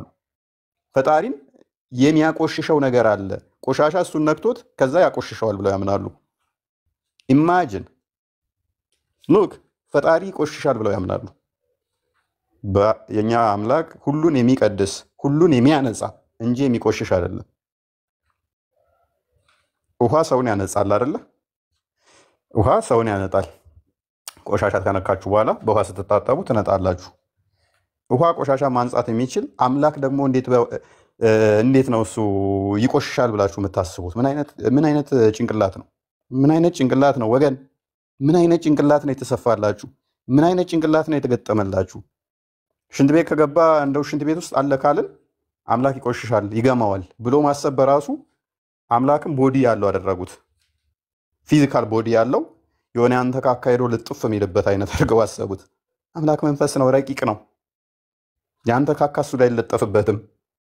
እሱ ሁሉን የሚቀድስ ሁሉን የሚያነጻ እንጂ በአንተ ካካሱ የሚቆሽሽ እሱ የሚገማው አይደለም። ወገን ነቃበል። አላህ ፊዚካል ቦዲ ስላለው እንዳንተ አፍንጫ፣ አይን፣ ጆሮ ያለው ስለሆነ ያሸታል ያሸተውና ይገመዋል ማለት ነው። እንደዛ ነው የምታስቡት? እንደዛ ከሆነና የእናንተ አምላክ ሜቢ በገነት ስትሄዱ ማትታጠቡ ከሆነ አብራችሁ ስለምትገናኙ የእናንተ ላባችሁ ካካ ማለት አትችሉም ይላል። ላባችሁ በጣም ስለሚፈስ በላባችሁ ምክንያት በቃ ጠነባኸኝ አንተ ሰውዬ ሲል ነው የሚኖረው አላህ ስለሚገማው ማለት ነው። ኦኬ በምታዩትም በማታዩትም ነገር እምላለሁ ይላል አላህ። ከማያቸው ውስጥ አሁን ሽንት ቤት እያየው ነው። አላህ በእኔ ካካ ሊምልልኝ ነው። እውነት እውነት እልሃለሁ እፎይ እኔ አልዋሽም፣ እኔ አላህ አልዋሽም፣ በምታየው በዚህ ካካ እምላለሁ ሊለኝ ነው። ካካ ውስጥ ሽንት ቤት መግባት የሚፈራው አካል በምታየው እምልልሃለሁ ሲለኝ በካካዬ ግን ይምላል። እኔ ባየሁት ሚምል ከሆነ አላህ እውነት ብያለሁ እኔ አልዋሽም እኮ እፎይ ይሄው በምታየው ካካ እምልልሃለሁ ሊለኝ ነው። በካካ ምሎ ምን እውነት ሊያስጨብጠኝ ነው? ምን እውነት ሊያስጨብጠኝ?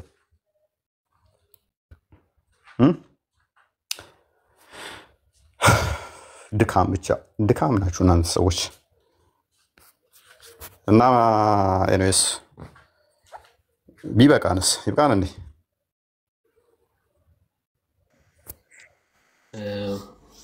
ትንሽ ብዳበሰው አሪፍ ነው። አላስኪዱትም እንትን እያሉ ስለሆነ አጣሩኝ እኮ አላስወራሉኝ ቶፒኩ ላይ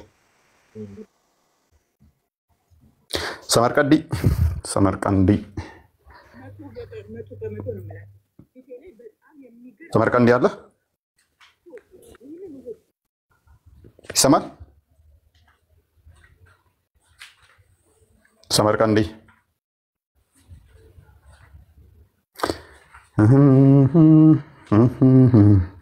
ኦኬ።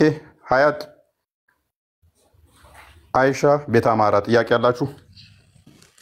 ሰላም እፎይ፣ ሰላም ነው? ሰላም እግዚአብሔር ይመስገን። እንዴት ነው?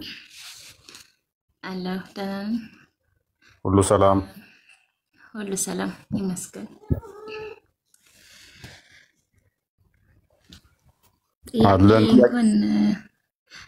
ጥያቄ በመጀመሪያ በጣም እናመሰግናለን ኡስታዛችን መምህራችን የማናውቀውን ነገር ሁሉ ስላሳወቀና ስለምታሳውቀን እና እኔ ለመማር ነው ዝም ብዬ የገባሁት። ሰዓት ካለ ግን የሆነ ጥያቄ በክርስትና ጉዳይ ለነገሩ ዛሬ እንትኑ አይደለም ፕሮግራም አይደለም። በዚህ ጉዳይ መስለኝም ውይይቱ በውስጥ እያስተማሩኝ ነው፣ እዚህም እየተማርኩ ነው። እሺ እና ለመማር ነው የገባሁት። እሺ በርቺ። ችግር ጥያቄ ካላት ብታስተናግዳት እፎይ አሪፍ ነው። ከእስልምና እንትን ያለች ልጅ ነች እና እናውቃታለን። ሞር ደግሞ ያው በእኛም ትላንትናም ነግራናለች። አንተን በጣም አመስግናለች። እንደወጣ ረድቶኛል በጣም ብዙ ነገር ብላለች እና ጥያቄ ካላት አስተናግዳት። ቅን ልጅ ነች፣ ሌሎቹ አይደለች።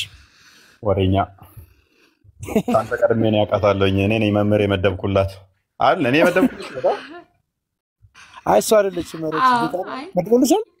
እኔ ደግሞ ኦኬ የግድ አደባባይ ስላላመጣኋትና ስላላመጣኋት በቃ ድጋሚ ደግሞ እኔ ደግሞ ሌላ ቦታ ወሰድኳት። ትላንት መዝሙር ማን ነበር ስሙን ረሳሁት፣ በደንብ አስረድቶኛል። ስለ ስላሴ ጉዳይ ጠይቄ ሌላ እንኳን እያስተማሩኝ ነው፣ በውስጥ እየተማርኩ ነው። እዚህም ያው አንዳንድ እዚህ ካንተ ጋር ያው ስለ እስልምና የምታስተምራቸው ነገሮች አሉ፣ እነሱንም እየተማርኩ ነው። ብቻ ደግሞ እየተማርኩ ነው ስለ ክርስትና፣ በውስጥ ያስተምሩኛል።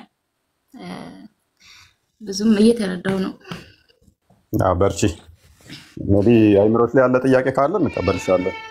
እየመጣሽ እኛንም መጠየቅ ትችያለሽ ማለት ነው። ምናውቀው ከሆነ እንመልሳለን፣ ካላወቅን ደግሞ እናስተላልፋለን። እሺ አመሰግናለሁኝ። ችግር የለም። አይኔ ብዙም ጥያቄ የለኝም፣ ለመማር ነው የገባሁት። መልካም። እሺ እና ላመሰግን ፈልጋለሁኝ በዚህ አጋጣሚ። እኔ ብቻ ሳልሆንም ብዙ በውስጥ ሆነው የሚማሩ ልጆች አሉ። በጣም እያስተማርከን ነው። በቃ ያው ኡስታዛችን አንተ እውነተኛ ኡስታዛችን። በቃ መስጊዷን እንቆናታተር ምንድን ነው የሚባለው? እንወርሰዋለን። የመውረስ ዘመን ነው ያለ። መስጊዱን እንወርሳለን። እንደዚህ ቢመረንም እንግዲህ እውነታው እየዋጥነው ነው። ቢመረንም እየተቀበልነው ነው ማለት ያው ለመጀመሪያ ሰዓት ሁሉም ሰው እንደዚህ ምናምን እንትን ስትል ደስ ላይል ይችላል። ግን እየቆየ በዚሁ እንትን ሲል ምናምን ግን ሁሉም ነገር ይገባዋልና በኋላ ያመሰግነዋል። ልክ እኛ እንዳመሰገን እኔ እንዳመሰገንኩ እንዴት ናችሁ? ሰላም ናችሁ? አይሰማም ነው። እግዚአብሔር ይመስገን። አይመስልም መጀመሪያ ሲገቡበት ነው እንጂ ደስ የሚለው እናት ምን ሲገቡበት ሁሉን ነገር ገብተው ሲያዳምጡ ሲረዱት ነው እንጂ በውጭ ዝም ብለው አይመስልም፣ አትረዳውም። ግን ቁጭ ብሎ ለሰማው ላዳመጠው ሰው በጣም ደስ ይላል። ይገባሃል፣ ታውቀዋለህ። ለዛ ነው ልጅቷ እየተረዳሹ ስመጪ ነው በደንብ ደስ የሚለው እያለችሽ ነው ቤት አማራ። እሷም ከእስልምና የወጣች ነች እንዳችሁ ቤት አማራ። ራቢያ ነው አይደለ ስምሽ? አይ ቲንክ ራቢያ ረሳሁት። ቤት አማራ ሚዩት ነሽ፣ እያወራሽ ከሆነ ሚዩት አድርጌሻለሁ። አሁንስ ይሰማል? ይሰማል። ሶሪ ድምጽ ሲያረኩሽ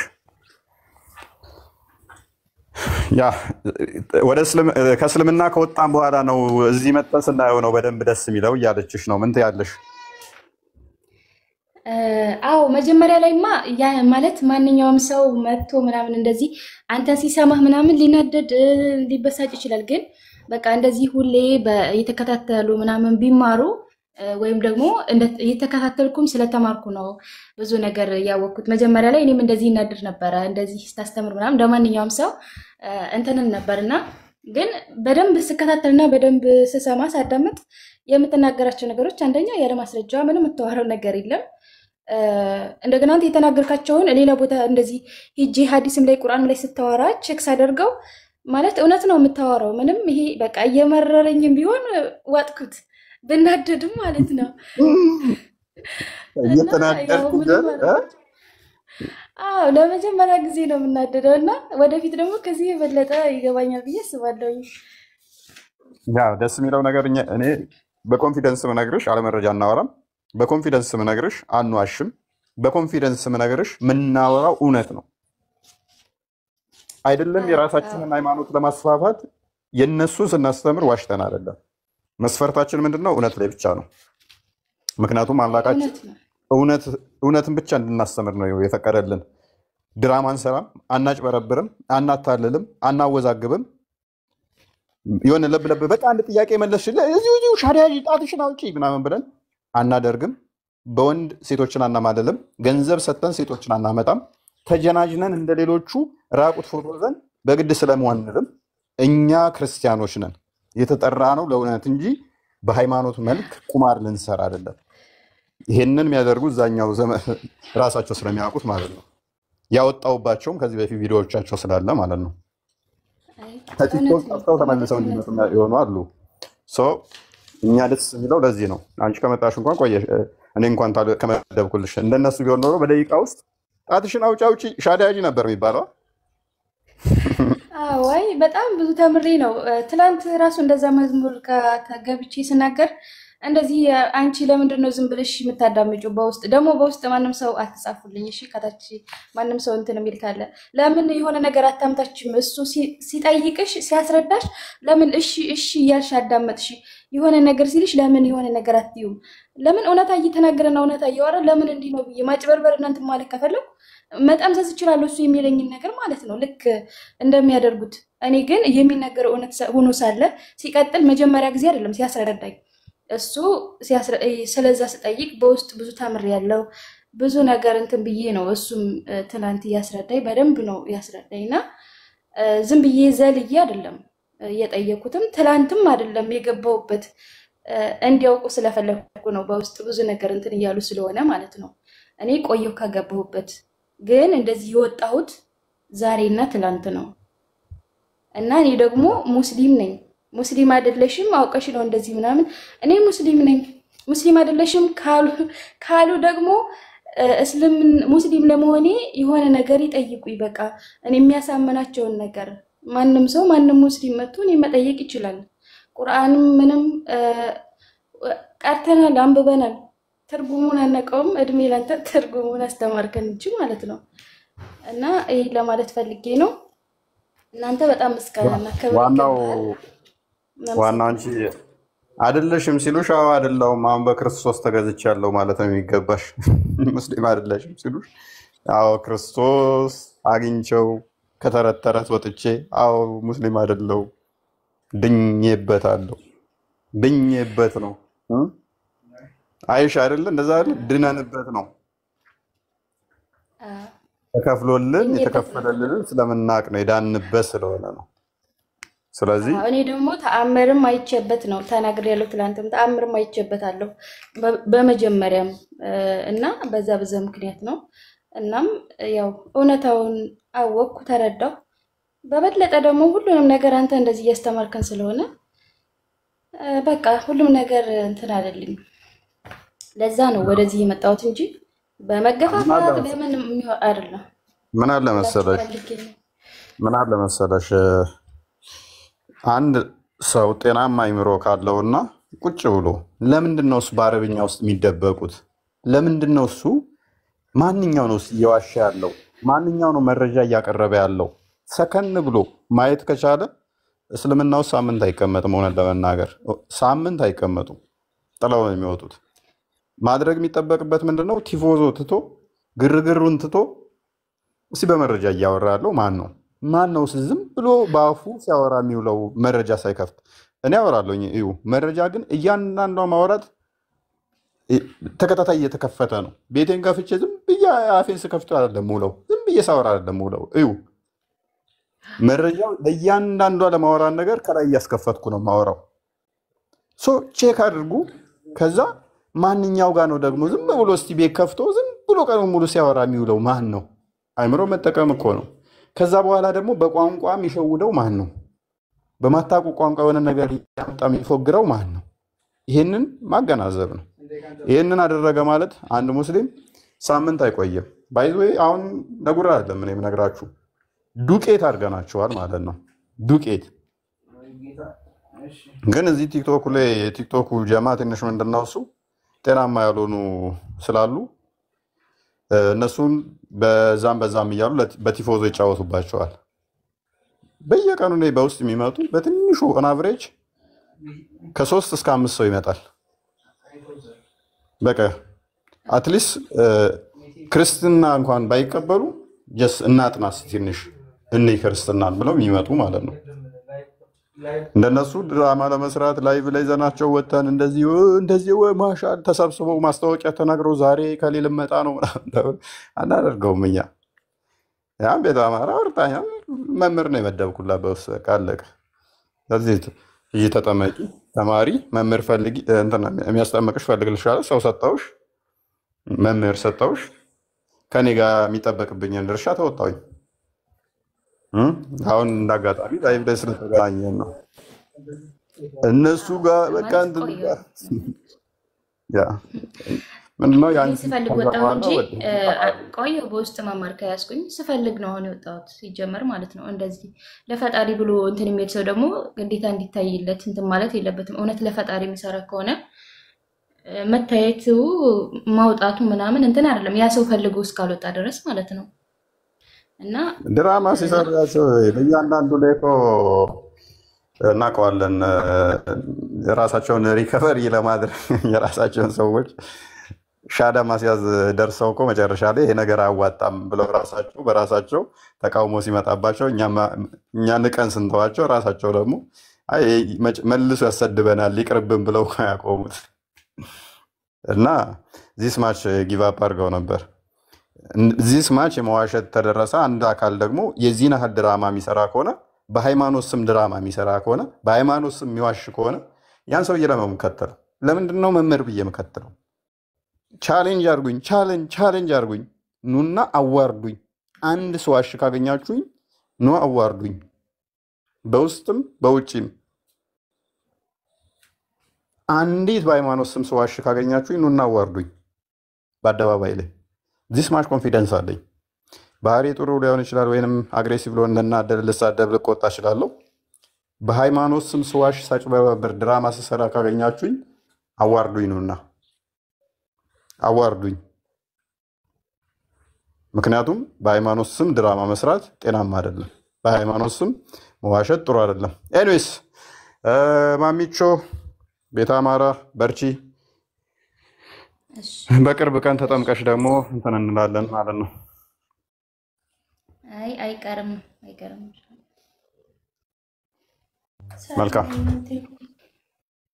ሰላም አዩቲ። መታወቂያም ቀን ሳኡዲን በሞላ ቤተክርስቲያን ያለ እና የኛም ቤተሰብ ሳውዲማ በቃ ከጊዜ በኋላ ቤተክርስቲያን እንሰራለን። ሀያት ሳውዲ ቤተክርስቲያን አንቺን አላወራሁሽም፣ አክቹዋሊ አወራሻለሁኝ። ሳውዲ ቤተክርስቲያን እንሰራለን፣ ተዘጋጁ። ሳውዲ ላይ በጣም ብዙ ልጆች አሉን፣ ባይዜ በጣም ብዙ ልጆች ያልተጠመቁ በጣም ብዙ ልጆች የመጡ አሉን፣ መጠመቅ የሚፈልጉ እና ክርስቲያኖች ደግሞ በሞላ ተሳድቤ ያለው ይቀርባሉ ይባላል። ይከለክልሽ ጀመራል እሱ ነገር ክርስቲያኖችን ተሳድቤ ያውቃለሁ የሚለው እ ይቅርታ አላሉሽ እንዴ? አንቺ ግን እኔን የተሳደብሽው አይደለም የሚታየሽ፣ እነሱን የተሳደብሽው ነው። እኔ እየከፋኝ ያለው ያው ሰድበሽኝ ቤቴ እያስገባሁሽ፣ ወይኔ አዝናለሁ። ተሰድቤ እኮ ነው ቤቴ ማስገባት አይደለ?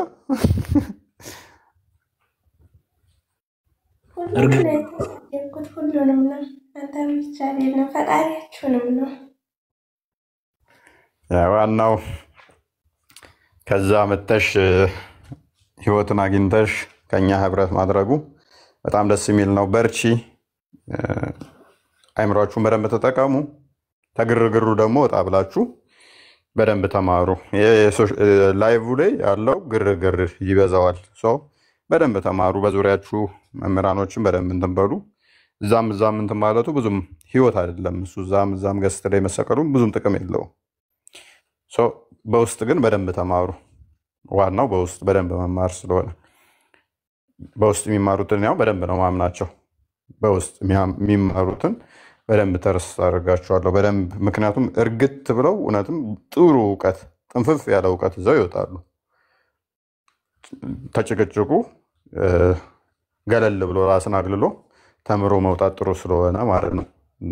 ሶሻል ሚዲያውን የግርግሩ ምናምን ወከባው ምናምን ነገር ብዙም ጤናማ ስላልሆነ ማለት ነው። እና በነገር ሁሉ ክርስቶስ እናንተንም እኔንም ይርዳን። በርቱ።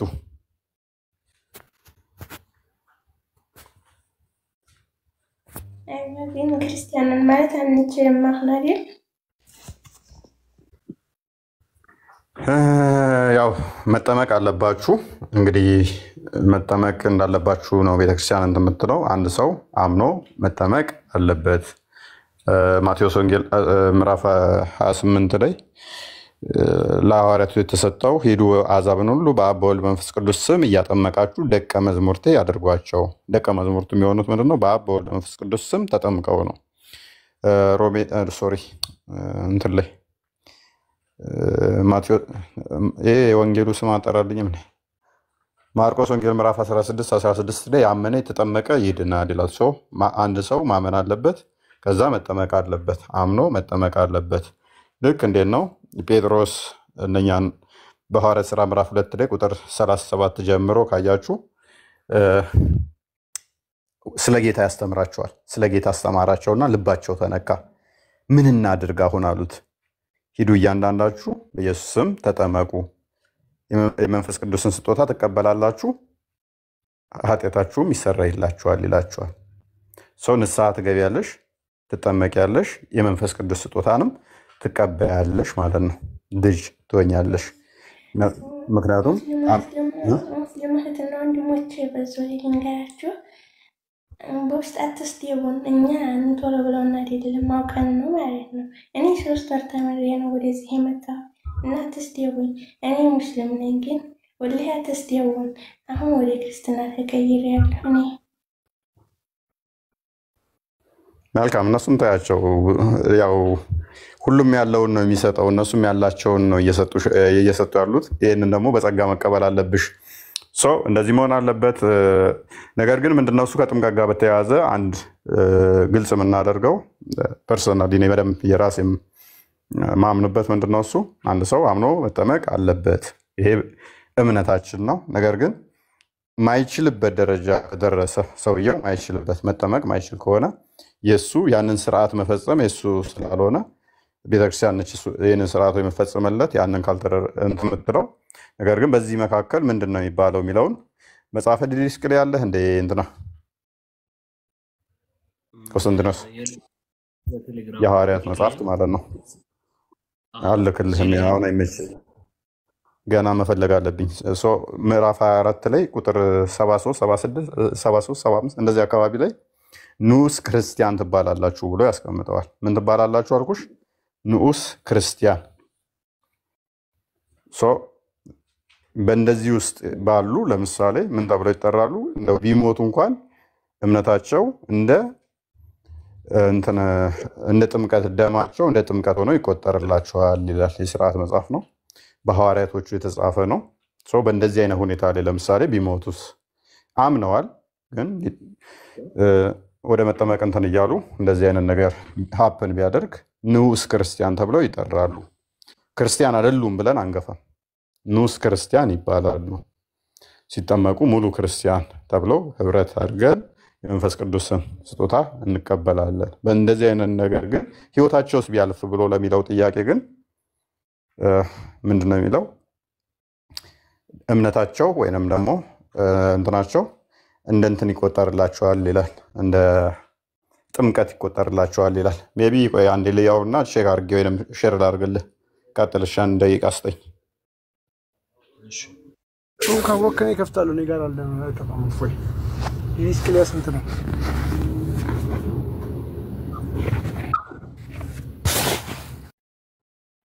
ኦኬ እንግዲህ ያው በጥምቀት ዙሪያ እንደተናገረው ነው አንድ ሰው ሊጠመቅ ይገባዋል ጌታችን መድኃኒታችን ኢየሱስ ክርስቶስ በመጽሐፍ ቅዱስ ላይ በስነ ስርዓት አስተምሮናል ምንድነው ለኒቆዲሞስ በዛ ሌሊት በመጣ ጊዜ ጌታችን መድኃኒታችን ኢየሱስ ክርስቶስ በዮሐንስ ወንጌል ምዕራፍ 3 ቁጥር 5 ላይ ኒቆዲሞስን ምን ብሎ ነግሮታል እውነት እውነት እልሃለሁ ሰው ዳግመኛ ካልተወለደ በቀር እግዚአብሔር መንግስት ሊያይ አይችልም ማለት ነው ሰው እንዴት ነው ዳግመኛ ሊወለድ የሚችለው ብሎ ኒቆዲሞስ ግራ በገባው ስሜት ሲጠይቀው ምንድነው ያለው እውነት እውነት እልሃለሁ ሰው ከውሃና ከመንፈስ ካልተወለደ በቀር የእግዚአብሔር መንግስት ሊወርስ አይችልም ብሎታል ስለዚህ እኛ የሰው ልጆች ስንሆን ከውሃና ከመንፈስ ዳግም ልንወለድ ይገባል ስለዚህ እቺ ዳግም ልንወለድ ከስላሴ ልጅነትን የምናገኝበት መንገድ ጥምቀት ትባላለች ስለዚህ አንድ ሰው የስላሴ ልጅነትን የሚያገኘው በምንድነው በጥምቀት ማለት ነው ስለዚህ ሚስጥረ ጥምቀት ብላ ቤተክርስቲያን ታስተምርበት ላክሊሙስ አጣው ኳንተ ለዴቭ ልክ ይላልው ቁጥሩ ነገር ቁጥሩ ካለ አለ የሚጻፉ እኮ ቁጥሩ ካለ መጻፉ ካለ 24 73 ነው እንደዚህ አካባቢ ይህ ነበርኩ ኦኬ እሺ በቃ አያሰሙ ቁጥሩ እየጠየቅኩ እኮ ነው የወጣው ከፍት እየጠበቅኩ ነበር እሺ ብዙ ጊዜ አስጨናቂ እነሱ የሚጨነቁባትና ልጆችን ባክ የሚያደርጉብን ነው እሺ እንትን ጥንቃቄ ይፈጠር እነሱ ብቻ ግልጽ ነው ምናምን ትላለህ 73 ወይንም 74 ላይ ቼክ አድርገው እሺ 73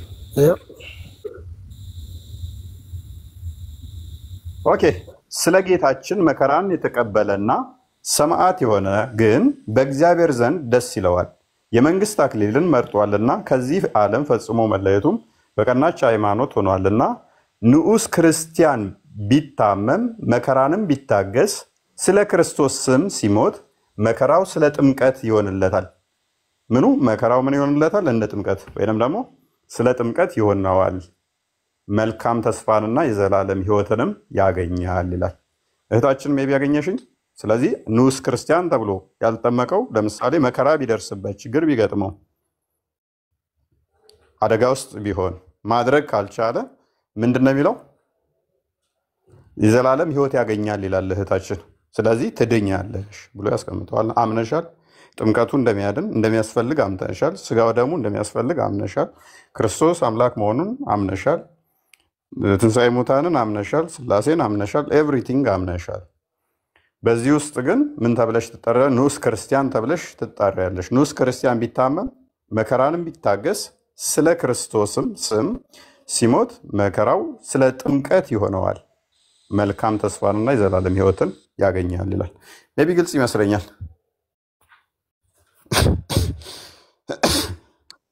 ግልጽ አለው። በጣም ግልጽ ነው። አዩት ያገኘሽኝ ሀያት መጠመቅ አለብሽ። ገብቶኛል። አሁን ንስ ክርስቲያን ትባያለሽ። በዚህ ውስጥ ግን ችግር ቢፈጠርብኝ ስለሆነ ስጋትሽ ማለት ነው። እንደዛ ነው እና ሌላ ጥያቄ ወይንም ይብቃን። ሰላም ብያለሁ። ፎይ አንድ ነገር ማለት ከተፈቀደልኝ ስለ እህቶችሽን ሰብስቢ። እሺ በጥምቀት ማለት ከተፈቀደልኝ አንድ ነገር ልበል፣ በራሴ የገጠመኝን ማለት ነው። እሺ ያ ማለት አምኜ ለመጠመቅ ፈልጌ ቅዳሜና እሑድ እኔም ባለቤቴም ስለምንሰራ ሰዓት አላገኘንም እና በቃ በዚህ መሀል ብሞትስ አልኩኝ። በእውነት በጣም ነው የፈራሁት። ከዛ እንዲህ ልጅነትን ሳላገኝ አባትነትን ሳላገኝ እንዲህ ተሞታለሁ አልኩኝና የሚባለውን አቡነ በሰማያት እንኳን አላቅም የዛኔ ስለ እውነት ከሆነ ከመጠመቄ በፊት ነው ምላችሁ እና ሻወር ቤት ገባሁኝና አማተብኩኝና ይሄ ጥምቀት አንተ ራስ ክርስቶስ ራስ የጠመከኝ ይሁን በቃ ሄጄ በህግጋቱ እስክጠመቅ ድረስ ማለት በቃ አባትነት ልጅነትን ማለት ልጅነቴን ልጅ መሆኔን ለማረጋገጥ በቃ ራስ እንትን በለኝ ብዬ ዝም ብዬ አማትቤ አቡነ በሰማያት ሄደ ምንም በቃ ራስ ጠመቀኝ ብዬ ውሃ ሻወር ከፍቼ እንትን ብያለሁ ማለት ከመጓጓት የተነሳ ከዛ ከ4 ወር በኋላ ነው እንግዲህ ኖርማል ቤተክርስቲያን ሄጄ የተጠመቅኩት ከቤተሰቦቼ ጋር እና በጥምቀት ዙሪያ እንዲህ አይነት እንትን አለኝ ትዝታ አለኝ። እስክትጠመቅ ድረስ ትንሽ ትጓጓለህም ትፈራለህም ስሜትህ የተረባበሸ ይሆናል። ግን ልክ ተጠምቀ ስጋ ደሙን ስትወስድ በቃ ተረጋጋለህ። እኔ ተረጋግቻለሁ። እግዚአብሔር የተመሰገነ ይሁን። ይሄ ልላት ስለፈለኩ ነው እህቴን አዩቴን። ቴንኪዩ በጣም እናመሰግናለን። ከተሞክሮት ያለሽ ከጎንሽ አለልሽ። ይልቅ መሐመድ አሁን ደግሞ የሚጠመቅ ሰሞኑን ይጠመቃል እሱ አይ ቲንክ ሳምንት መሰለኝ ይጠመቃል። ኧረ በጣም ደስ ይላል። በጣም እኔ በጥምቀት እስክጠመቅ ድረስ በጣም በቃ ምንም ነገር አልሞላልሽ ብሎኝ ነበር ስለ እውነት ሰማህ መሐመድ። ሰው እንደዚህ ጓጓል። አንተ በነገሩ እሑድ ይጠመቃለሁ ብሎ ነበረ። ንስሐ ተሰጠ እንትን ወደ ለሳምንት አድርገውበት ነው እንግዲህ እግዚአብሔር እሑድ መሰለኝ ይሰማል። እሑድ ነው። ልክ እህታችን እንዳለች እኔም ብዙ እየጓጓው ነበር እኮ ውስጤ እየተጨናነቀ ነው። ቀለል ስትጠመቅ ፏ ትላለህ። በቃ ቀለል ብሎ ምናምን አይዞህ እኔ የሚያጋጥመኝ ነገር ስለሆነ ትረጋጋለህ። ልክ ተጠምቀ እንትን ስትል ከላይክ ላይ የሆነ ነገር በቃ አሩኖ ቅልል ሲልቅ እኔ ሰውነቴ በቃ ተጠምቄ የመጣው ቀን ፕሮግራም ምንም ያዘጋጀነው ነገር የለም። በቃ መጥቼ ብቻ ተኛውን ቀኑም እስከ ጠዋት ድረስ ተኛው። በቃ የሆነ ነገር ከላይ ላይ የተነሳ ነው መሰለኝ ስለ እውነት ከሆነ እግዚአብሔር የተመሰገነ ይሁን። እናንተንም እህት ወንድሞች አንቺማ አጃቢ ነበረሽ። አንቺ አጃቢ ነበረሽ እንዴ? 5 ሆናችሁ እኮ የተጠመቃችሁ እናንተ። እግዚአብሔር የተመሰገነ ይሁን። እውነት ነው። የአንቺ አጃቢ ስለነጀማው ስለሆነ እግዚአብሔር ክብሩን ይስጥ። እኔም በውስጥ ልጅቷን አናግሬያታለሁ። ያችን እንትን ያልክልኝም ማለት ነው አወርቻታለሁ እና በዚህ ወር ውስጥ እኔም ባለሁበት ቦታ እንትን ማለት አይቀርም ጸልዩልኝ ደውልሻለሁ ምናምን ብላኛለች። እየጠበቅኳት ነው። አባቶች እያናገረችልሽ እንደሆነ ሰምቻለሁኝ። አውርተናል። በዚህ ወር ውስጥ ምናምን ተባብለናል።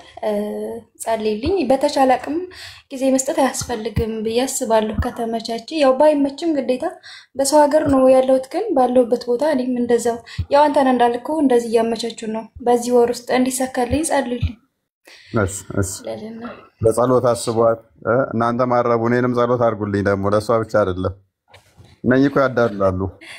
እኔ እዚህ እየለፈለኩኝ እናንተ ብቻ ሊጸልዩ ማለት ነው። እኔንም አበር ጸሎት አድርጉ ለኔ ትዕግስት እንዲሰጠኝ ትዕግስት እንዲሰጠኝ፣ ሌላስ እንዳልሳደብ፣ እንዳልጣላ፣ እንዳልናደድ፣ ቶሎ እንዳላረጅባችሁ ነው። ቶሎ ላርጅ ባካችሁ። ምን እሰራለሁኝ? ኧረ ገና ነክ እንዴት ገና ነክ እንዴት ታረጃለህ? በቃ አሁን አንተን ካስተምረኝ በቃ ባረጅ ራሱ በቂ እኮ ነው። አንተ እኮ ለኛ መላእክት ነህ እኮ አንተ ተላኪ ማለት ነው። መላእክት ማለት አክቹአሊ እኔ ቤተሰብ ቢያገኘኝ በሽጉጥ አናቴን ቷ ይሄ ነው ግንባሩ። አይችሉም መቼም እግዚአብሔር የማይረግም እሱ እግዚአብሔር የማይረግም ያ ወደ ሰባተኛ ሰማይ እንዳይልኩኝ ጸልዩልኝ። እናንተም በሩ በደንብ ጸልዩልኝ።